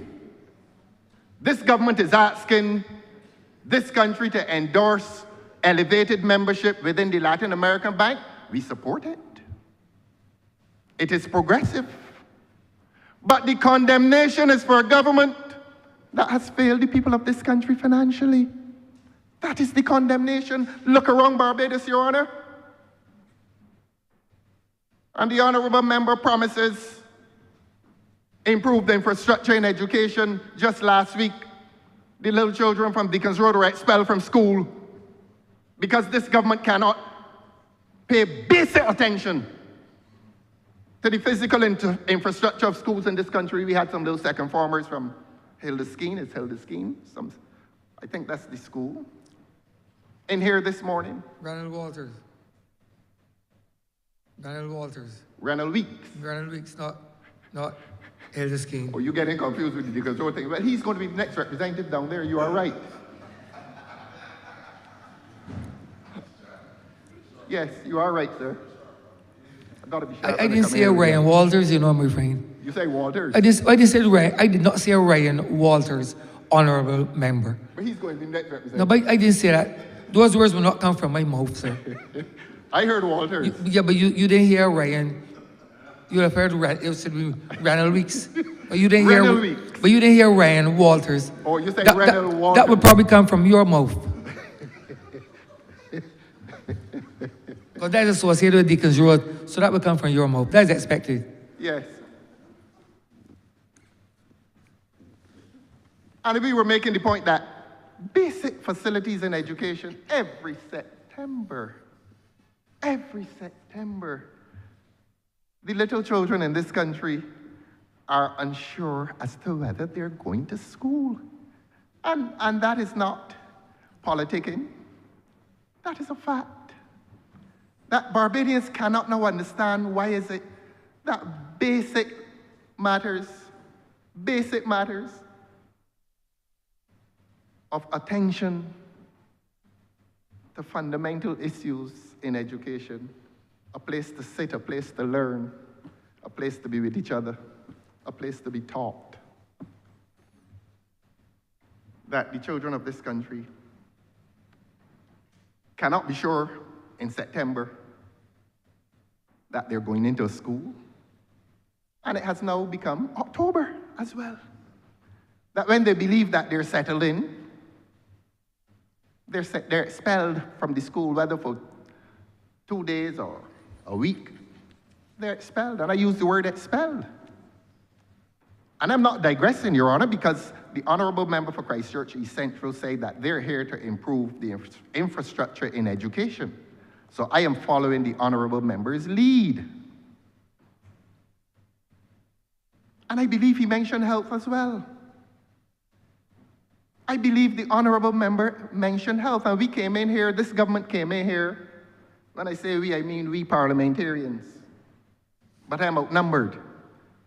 And they came in here recently to speak of an improvement to the health sector, that the Queen Elizabeth Hospital would be expanded. And the people of Barbados, the good people of Barbados had been waiting for the expansion, not only to the southeast or to the east. To the east, but they would have appreciated it to the west as well. Down Gemmett's Lane, that historically used to house the old hospital. But alas, Your Honor, those precious lands that ought to have been reserved for infrastructural expansion and improvement in the health sector have been alienated to a bank. And I am not going to come in here and be denied the opportunity by this government to repeat this. It is an alienation, and it is an alienation so grievous that the people of Barbados are asking us in the opposition if that transaction can be reversed. And I'm going to give an answer very soon, not today. Not today, but I'm going to give an answer very soon. That those lands could have accommodated expansion of the Queen Elizabeth Hospital. It is separated only by a road, just as the new expansion is separated only by a road. And it will be joined to the Queen Elizabeth Hospital, according to this government's plans, by an overpass between the present hospital and those alienated lands at Gemmett's Lane would have been a cheaper and more convenient overpass. But this government, by its policies, have alienated those lands to a bank. And today we're here about another bank. And today the bank we're here to talk about, I concede, and I say this through you, sir, to the Honourable Member for Christchurch East Central, is genuinely a development bank. And I say that through you, sir, to the Honourable Member for Christchurch East Central, that the bank of which he speaks today is genuinely a development bank, akin to the Caribbean Development Bank. And by contrast, when this country was told that the other bank to whom those lands have been alienated was a development bank akin to the Caribbean Development Bank, that was not true. It is a private for-profit bank whose main aim, objective, motive is profit. Development banks are not there primarily for profit. The paramount purpose is that of development, mutual development. And in this case today, we have heard an honest delivery pertaining to what is the Latin American bank conceptually, that it is a bank of member countries committed to development, whose primary purpose is not profit. The primary purpose of the bank to whom the lands have been alienated at Gemmett's Lane is not development, it is profit. And therefore, when you read upon the bank, they speak less of development and more of profit.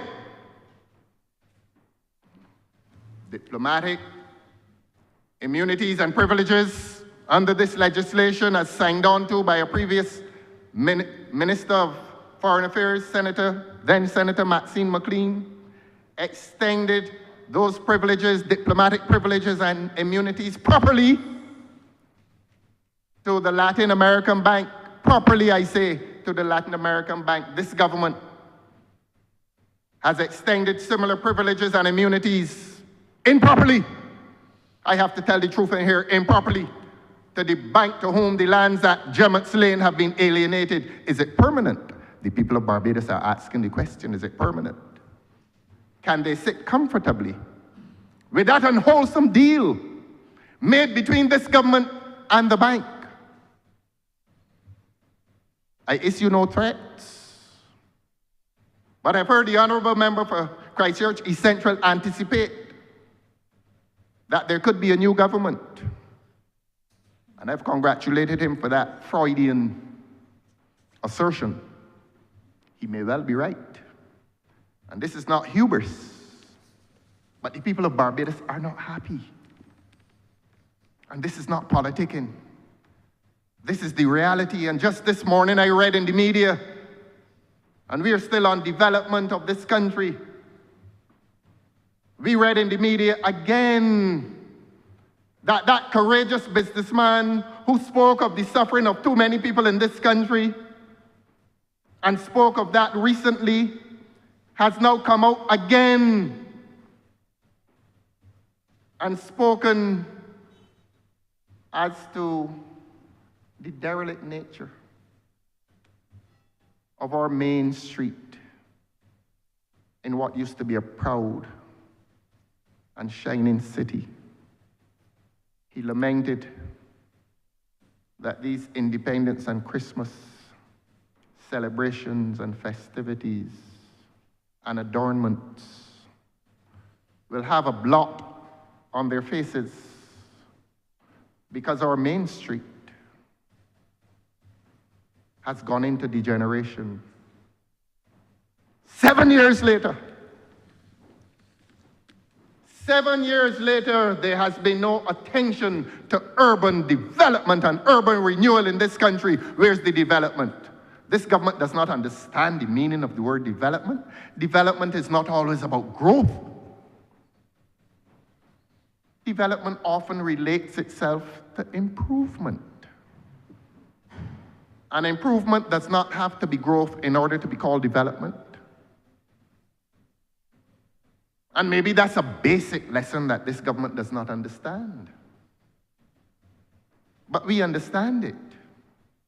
And a time will come, and hopefully it will come soon, when this country will relieve the government of the job that was given to it in 2018. Hopefully that time will come, and anybody that is offended, anybody on the other side that is offended, I'm sorry. I'm very sorry. But mine is a voice in defense of what must be right in this country.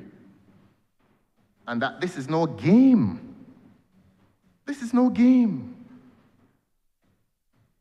This is a country in which too many people are suffering. This is a country in which too much money has been borrowed, and those monies have not been dedicated to the projects for which they were borrowed. That is a serious charge against the government. How do you plead government? The evidence is mounting against this government that many borrowed monies have been abused where they have been identified. And many borrowed monies have disappeared from public view. I cited the hospital at North Point. I cited the Comey loan. And there are others. And I accuse this government of petty talk. The biggest industry in this country is the industry of petty talk. And the government is the chief industrialist. Lot of petty talk. How do you plead government? Where are those borrowed monies? And then we come to taxation. We heard a charge this morning by the Honourable Member for Christchurch East Central. As to the last government's policy on taxation, the Honourable Member said today that all the last government was doing was taxing. And I could not believe that a technocrat whom I admire was going to say that to the people of Barbados. That at this juncture of our economic, political, and social history and financial history, this generation of Barbadians now alive, is the most taxed ever in the history of this country. And the Honourable Member for Christchurch East Central comes in here today and criticizes the last administration for taxation and overtaxation. The facts are there. The facts are there. And I will not still my voice on these issues. I will not be intimidated by numbers. I come armed with the truth, the whole truth, and nothing but the truth. And this government will hear it, because I'm not alone in making these charges. The people of this country are feeling it. The people of this country are feeling the burden of overtaxation. The people of this country are feeling the burden of loans to which this government commits those little children who were present up there this morning. There are people in this government today, who will bear no responsibility for the repayment of these loans. And I say this government, there are people in this house right now, members of this house right now, who will bear no personal responsibility for the repayment of those loans. I say welcome to the students of the Renner Weeks Primary School, but I say that welcome with reservation that those darling little children would have come here this morning and seen a government commit them to the repayment of loans when they start to work at the age of 18 or 20 or 22. So this government can go on its borrowing spree. And the honourable member for Christchurch East Central can speak as soberly as technocrats always do. And I have told him I admire his technocracy. I admire his discourses. I really do, on technocratic matters. But when the honourable member becomes political, my admiration diminishes, it dims. The light of my admiration dims. It does, you know, it really does. And I want to quote a few more of the statements made by the honourable member for Christchurch East Central. And he did make the observation, the honourable member did make the observation that I seem to be making notes. And therefore, he literally turned his body to me and addressed me. And I'm a very good audience. I listen and I learn.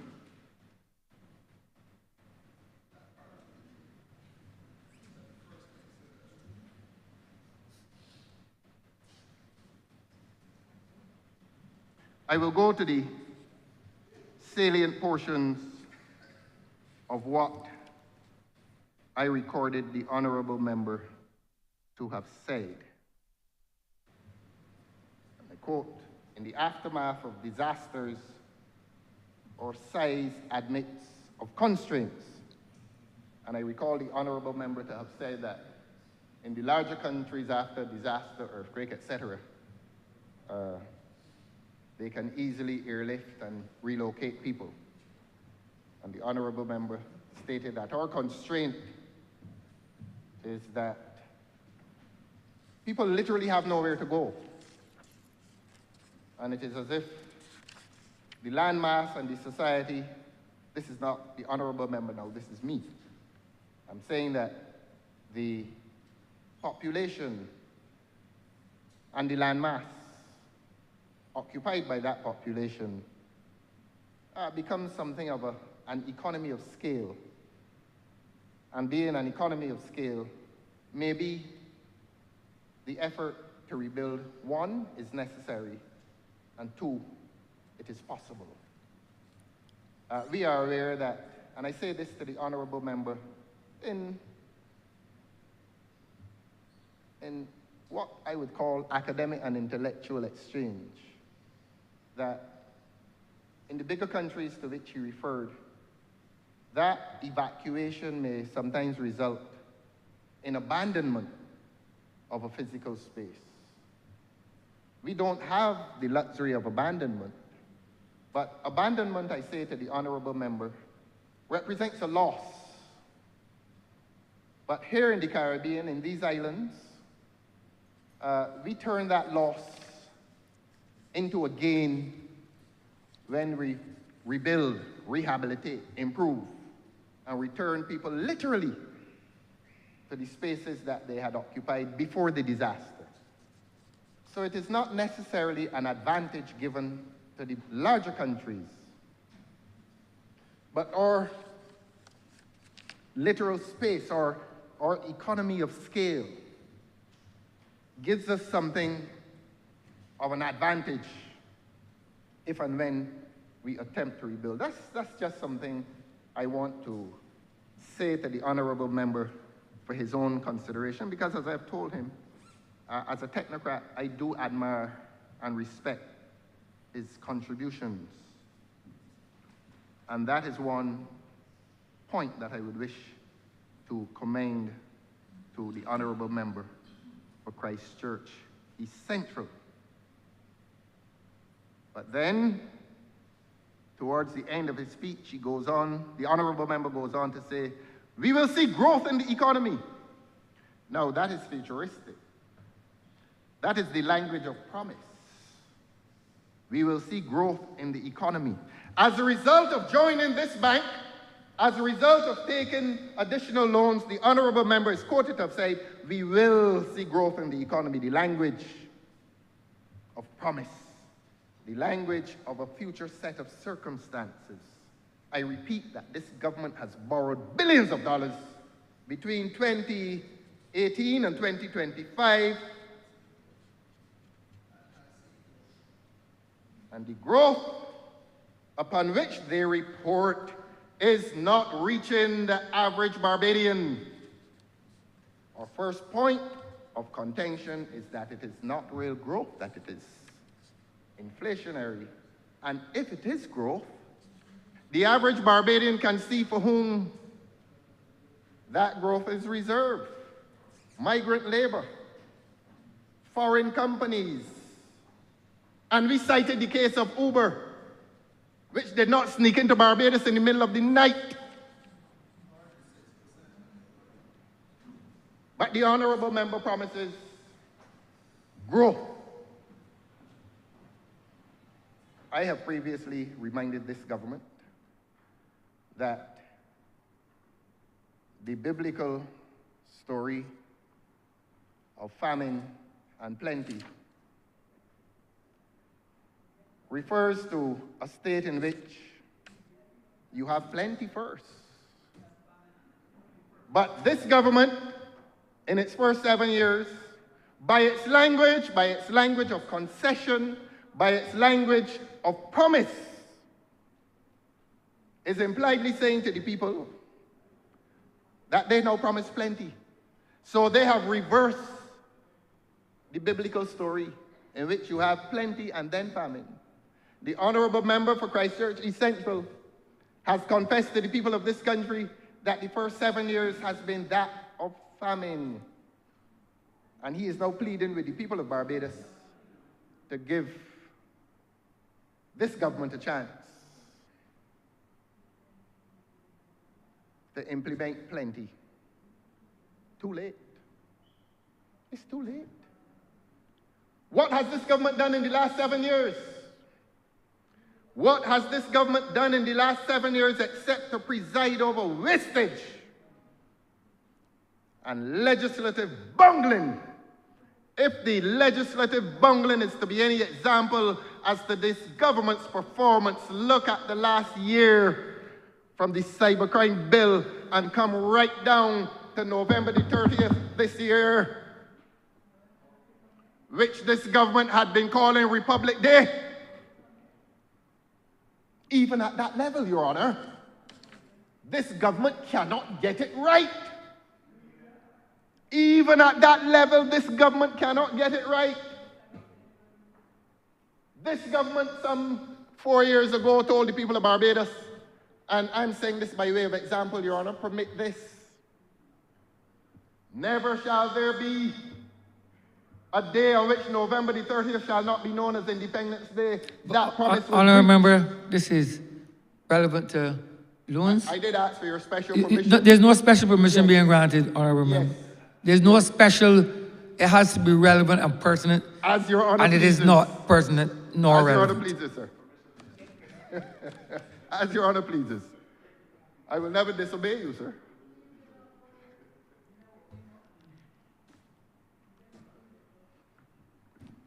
But the point being made was that even in terms of its legislation,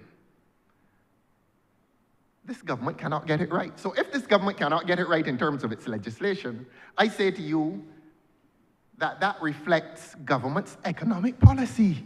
That government cannot get it right in terms of its economic policy. In terms of its borrowing, no Barbadian alive in this country is comfortable with the state of the borrowing of this government. Not one. Perhaps except 28 people. And Your Honor, it is fit and proper that I should exclude two of us here, since the Speaker is impartial. He's not yet independent, but he's impartial. And maybe 28 people in this country believe,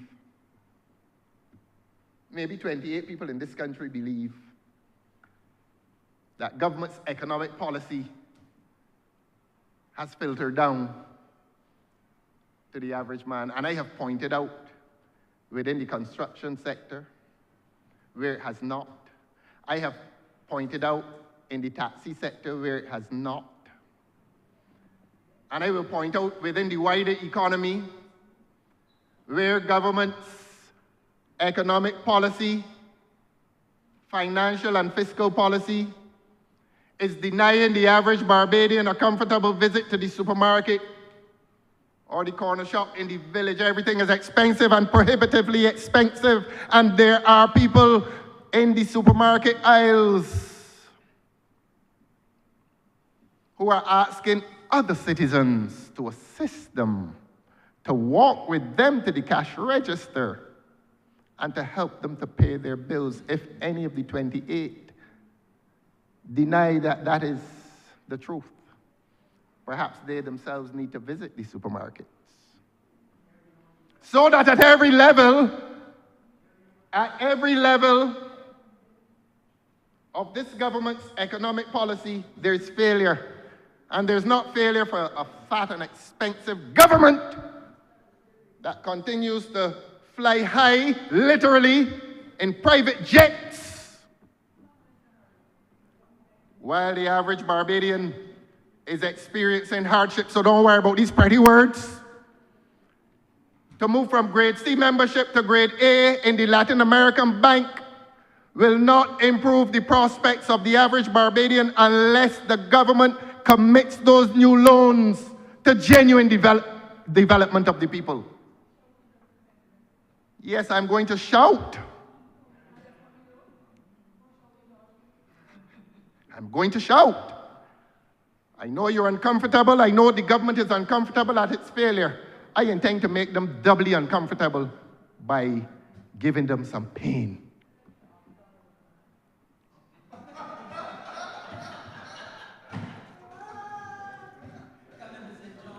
Maybe I would have laughed if I had heard, because I do have a good sense of humor, but I did not hear. I genuinely did not hear. The honorable member can rise to her feet and repeat it.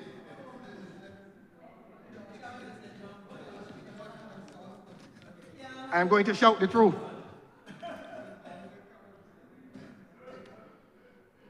I quote the honorable member again: almost inevitably, whenever the DLP government comes to office, the country has to go to the IMF. And this is where Freud came to life within the honorable member. He said, you will have options when you come to government. The honorable member said to us, we are going to have options. We are grateful, you know. We are grateful. You have now, the honorable member for Christchurch East Central has now given a prescription to the incoming government. And we are grateful to him if that is his form of application to be a part of that new government. I so admire his technocratic skills that there may be a place reserved for you in the Commonwealth. Shakespeare.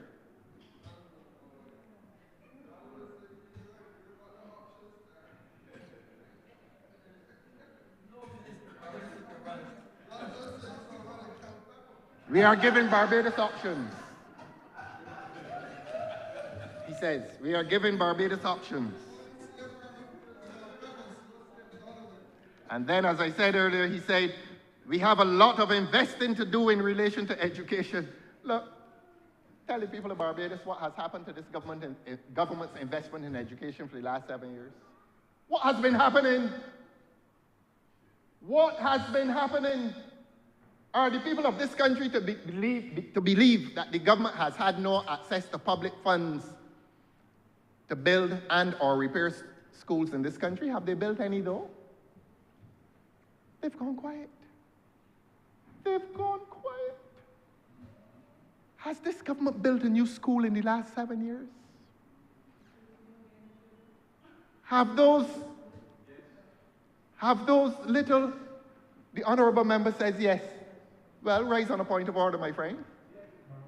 Rise up. Rise up.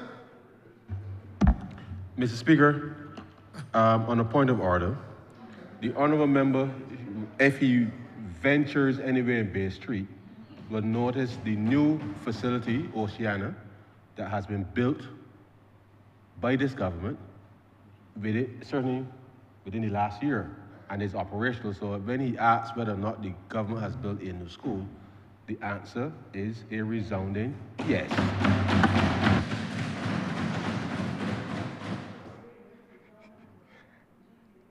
The people of Barbados have heard today that there's a primary school called the Oceana Primary School on Bay Street. I asked, turn off your microphone, please. I asked whether this government has built any new schools. And I invited the honourable member to stand and to answer the question. And he is such a delightfully polite man, separate and apart from many who gather around him, of far less competence than he is.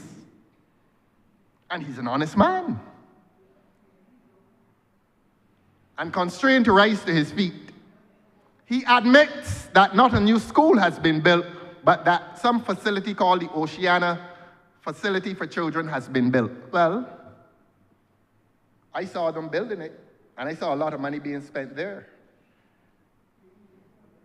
And the children of the Ranawit School wish that some had been spent there. The people in Deacon's Primary School wish that some had been spent there. The children up by the Black Mangala, who the cowitch up there eating every day, wish that some had been spent there. And I go back to my original assertion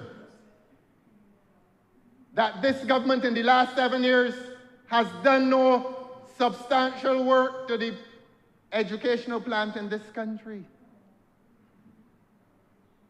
That not enough resources have been spent on the education of children in this country.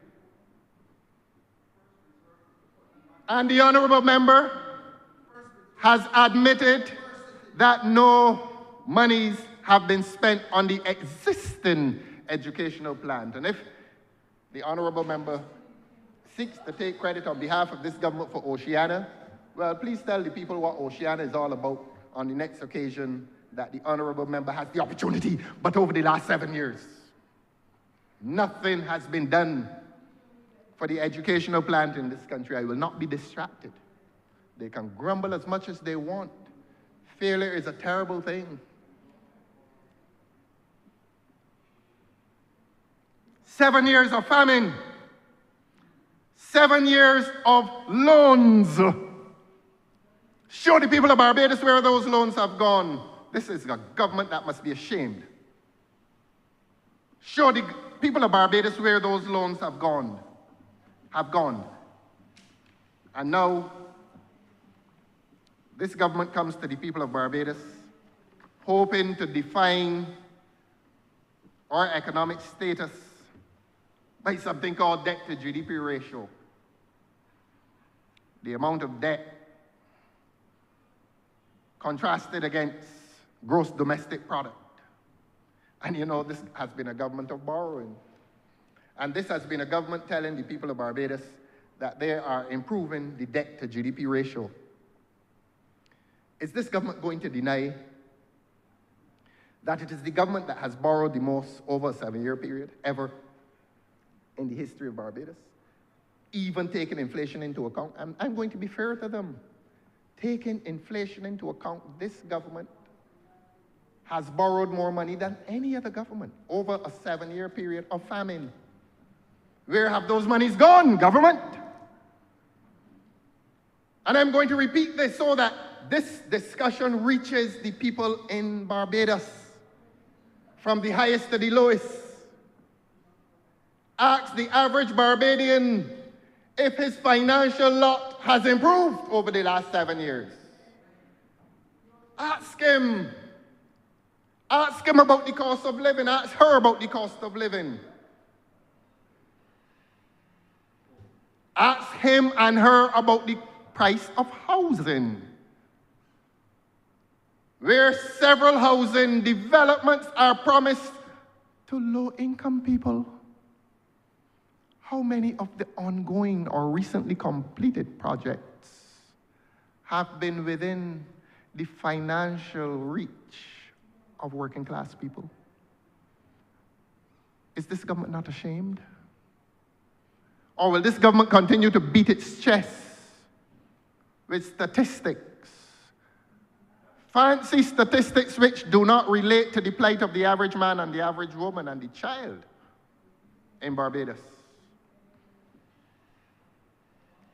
So those noises that you're hearing, sir, are noises attempted to drown out the truth, but the truth will be placed firmly on their doorstep. And when they open the door, not only will they find the truth, but they will find the average man and woman who will say, "What have you done for me lately, government?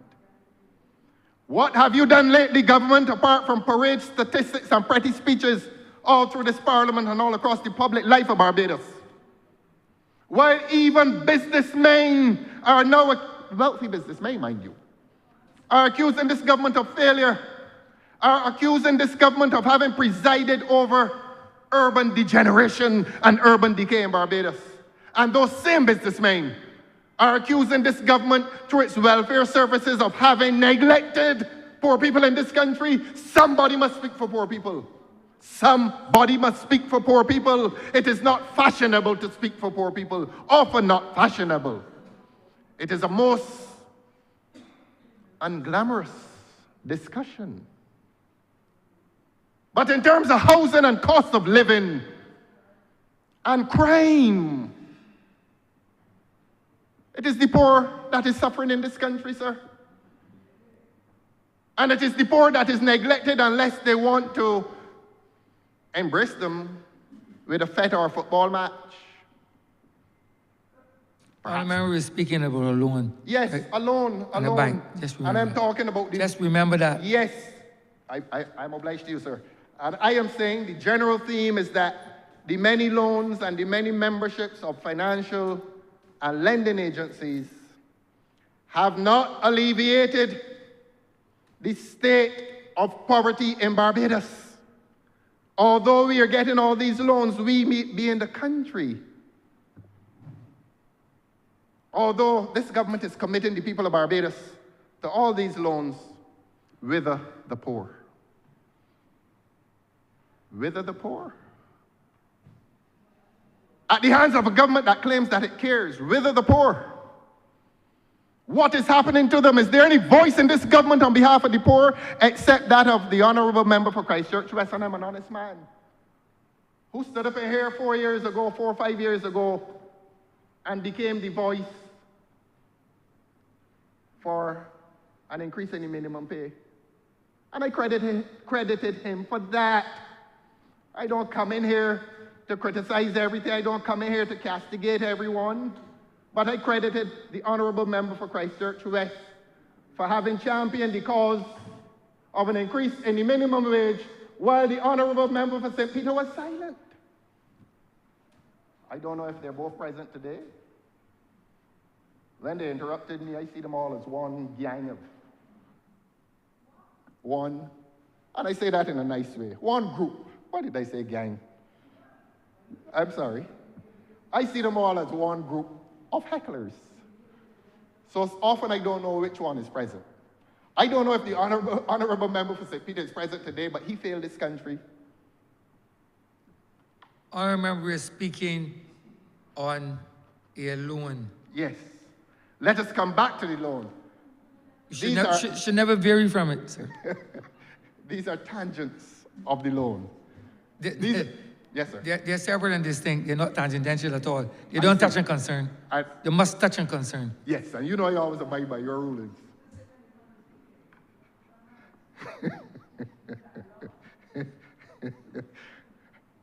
I know you're hearing the honourable member for St. Thomas. She's going home, you see? That is your friend, honourable member. I have oftentimes said it to you. That is your comrade. That is your friend. You speak highly of her in this honourable chamber. You speak glowingly of her, honourable member for Christchurch South. That is your friend.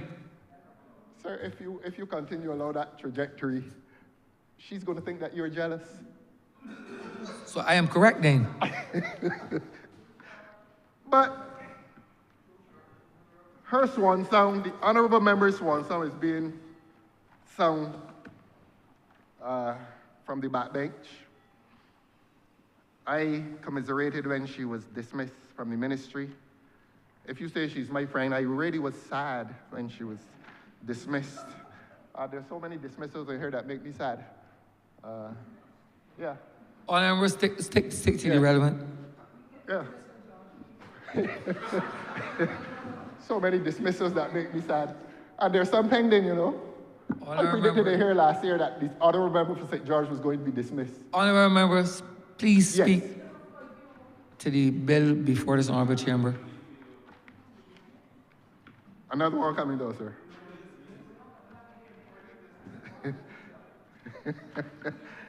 And so, Your Honor, while we do not oppose the membership of the bank, it is progressive.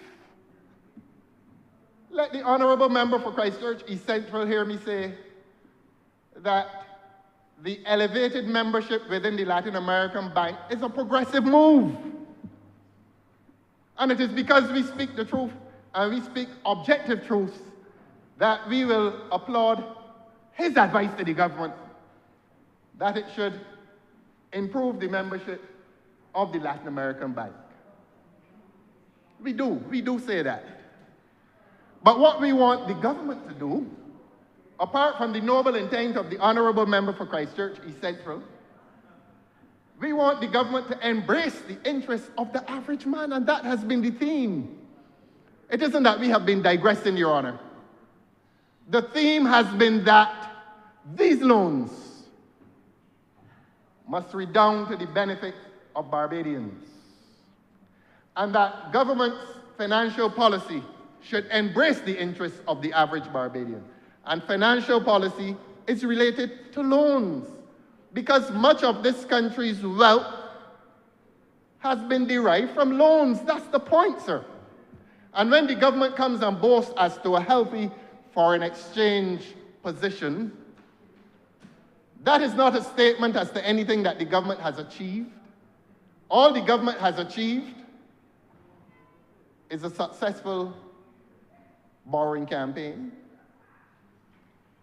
And since I have committed to telling the truth, I am now going to ask this government on behalf of the people of Barbados, and if this is not true, let them say it is not true, that every loan that this government is taking is enriching a small cadre of Barbadians by way of the payment of commissions. Any points of order, sir? I am saying that millions of dollars, yes, honourable members.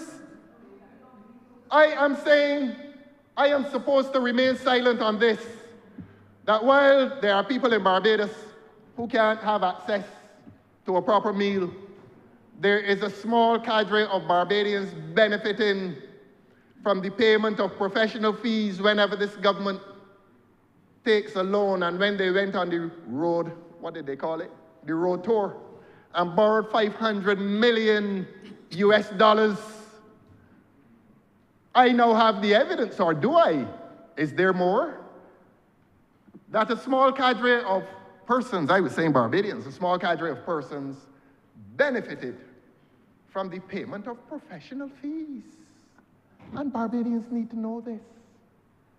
That while those little children who came here this morning are now committed to the repayment of these loans, there is a small cadre of persons who are being taken along to witness a document being signed, and they are given large professional fees for their ability to be present. Whether it's a commission or a fee for so-called advice given. When this government responds, as the honourable member responded to a direct question as to the construction of any new school in this country over the last 7 years, let the honourable member admit as to whether there is a small cadre of persons who are benefiting by professional fees and commissions on every loan that is taken. The massive loans taken have benefited some Barbadians. It is as true as John 3:16 and indeed the rest of the Christian Bible. Any points of order, please? Any points of order, please? Any points of order, please? And I'm going to ask the question again. Honourable member, please continue with the debate. Yes, who the cap fits, let him Member, wear it. Honourable member, please continue. Because when I talked about White Oak, that gentleman piped up. Honourable member, please continue as it relates They to get very the worried. debate. I will, Your Honor. A certain gentleman gets very uneasy when we talk about White Oak. When we talk about the 27 million US dollars that this reckless and irresponsible government paid, certain people became very nervous and uncomfortable, and we know why they became nervous and uncomfortable. Because we know where some of it went. We know where some of it went. The people, you really think the people in Barbados believe that that 27 million, who is that talking? That $27 million, I thought we were hearing a confession. You really believe, sir? Honourable member, I thought you were, the debate before this house has nothing to do with White Oak. Leave Has out, nothing to do right. with White Leave Oak. out- Nothing. Leave out the Nothing at beneficiaries. all. Leave out the beneficiaries of the White Oak 27 million then, sir? Honourable member, I have spoken. Yes. We will leave out the beneficiaries of White Oak. I tell y'all, don't heckle me here. All right. I told y'all, don't heckle me. You're going to force me to say some things. I have it. I have the information. Honourable member, Talk to them, sir. Honourable member, I've asked you to speak on what is before this honourable chamber.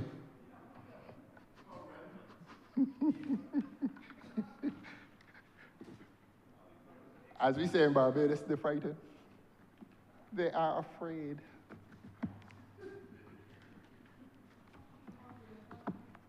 The Attorney General knows that. Honourable member, you're transgressing. You're not even digressing, you're transgressing your time. You are, yes, you are. I'm finishing just You are, now. yes, because I'm finishing just you're not now. speaking No. on what is before the chamber. I am going to punish them for interrupting me. And I'm going to punish them by saying to you, sir, that in the law of equity, there's something called tracing. Tracing! Keep quiet. And there is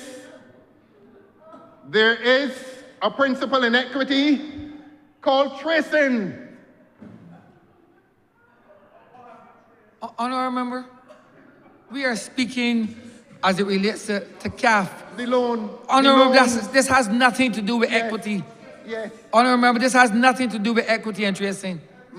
Please speak to what is before the chamber. And I am saying, sir, that while we support, and we do support the membership of the Latin American Bank, we are cautioning this government not to repeat, and I'm going to use your word, past transgression, in which hefty loans are benefiting a few people by way of the payment of commissions. And if I trace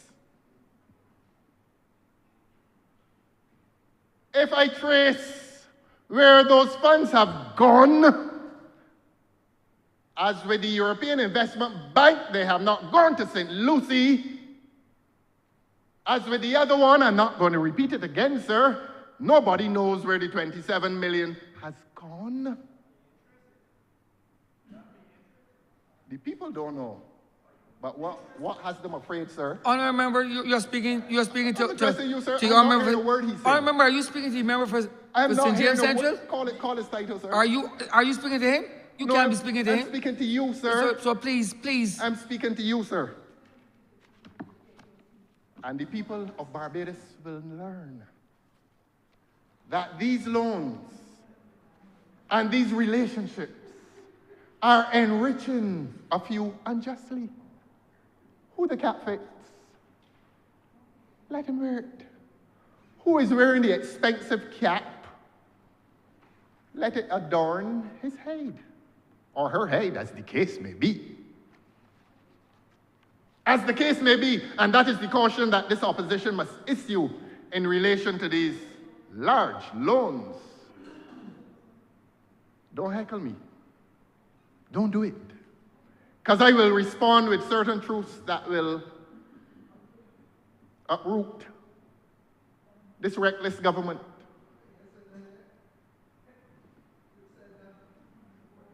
You hearing me, sir? You hearing me, sir? Are you hearing him? And Your Honor, I know you're hearing me. And I ask you not to be uncomfortable, sir. And to be allowed theater, yes, theater. Because it is theatrical to borrow money, presumably for the benefit of a country, and the country cannot benefit from it. That is theater. Go and build another theater like what y'all built up Newton. An overgrown foul pain. An overgrown foul pain that y'all got up there, and you want to know who got the contract, sir? Honourable member, this has nothing at all to do with the debate in relation to what the Honourable for Christ Church Central piloted this morning. As you please, sir. Please. As you please, sir. Save them. Save them, sir.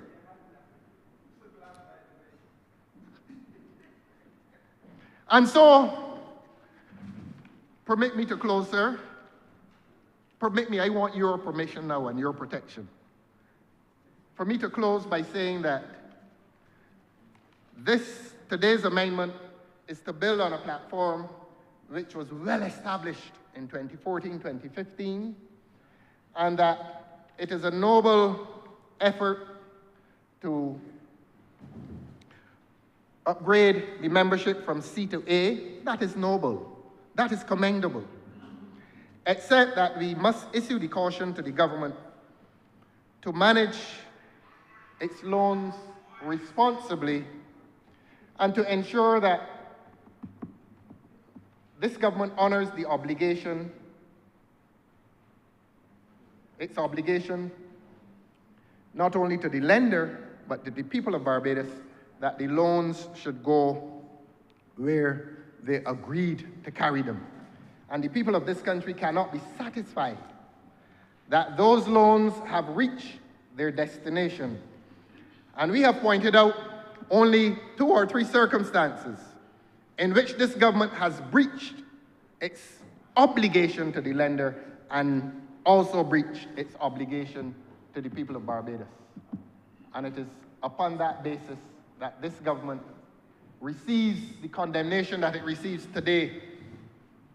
Let them not misunderstand the argument we make. And permit me to commend the signatories to the original agreement of immunities and exemptions. Commit me to commend them, Enrique Garcia at the time, Senator Maxine McLean at the time. This government, in recognizing that that document was impeccably drafted, has not disturbed any of its content. It has not disturbed any of its content. But what the government has come today to do is to join the Development Bank of Latin America and the Caribbean by this act, by this bill dated 2025. And there's no opposition to the joining of that bank. And you need not hear me repeat the reservations that made the other side uncomfortable, and I'm not going to repeat them. But every time they come to this Parliament with matters of loans and finance, I am going to remind this government of its sins. And this government has been a transgressor in terms of its management of loans. The evidence is there, sir. Please accept the foregoing as today's submissions, Your Honor. I'm obliged to you. Honourable Member for St. Joseph. 20 minutes, please. So, Speaker, I beg to move that we do adjourn for lunch break, suspend, and we come back at 2:30. The question is that this honorable chamber be suspended until 2:30 p.m. All those honorable members in favor, please say aye. Those against, please say no. Meeting the ayes have it. This honorable chamber stands suspended until 2:30 p.m.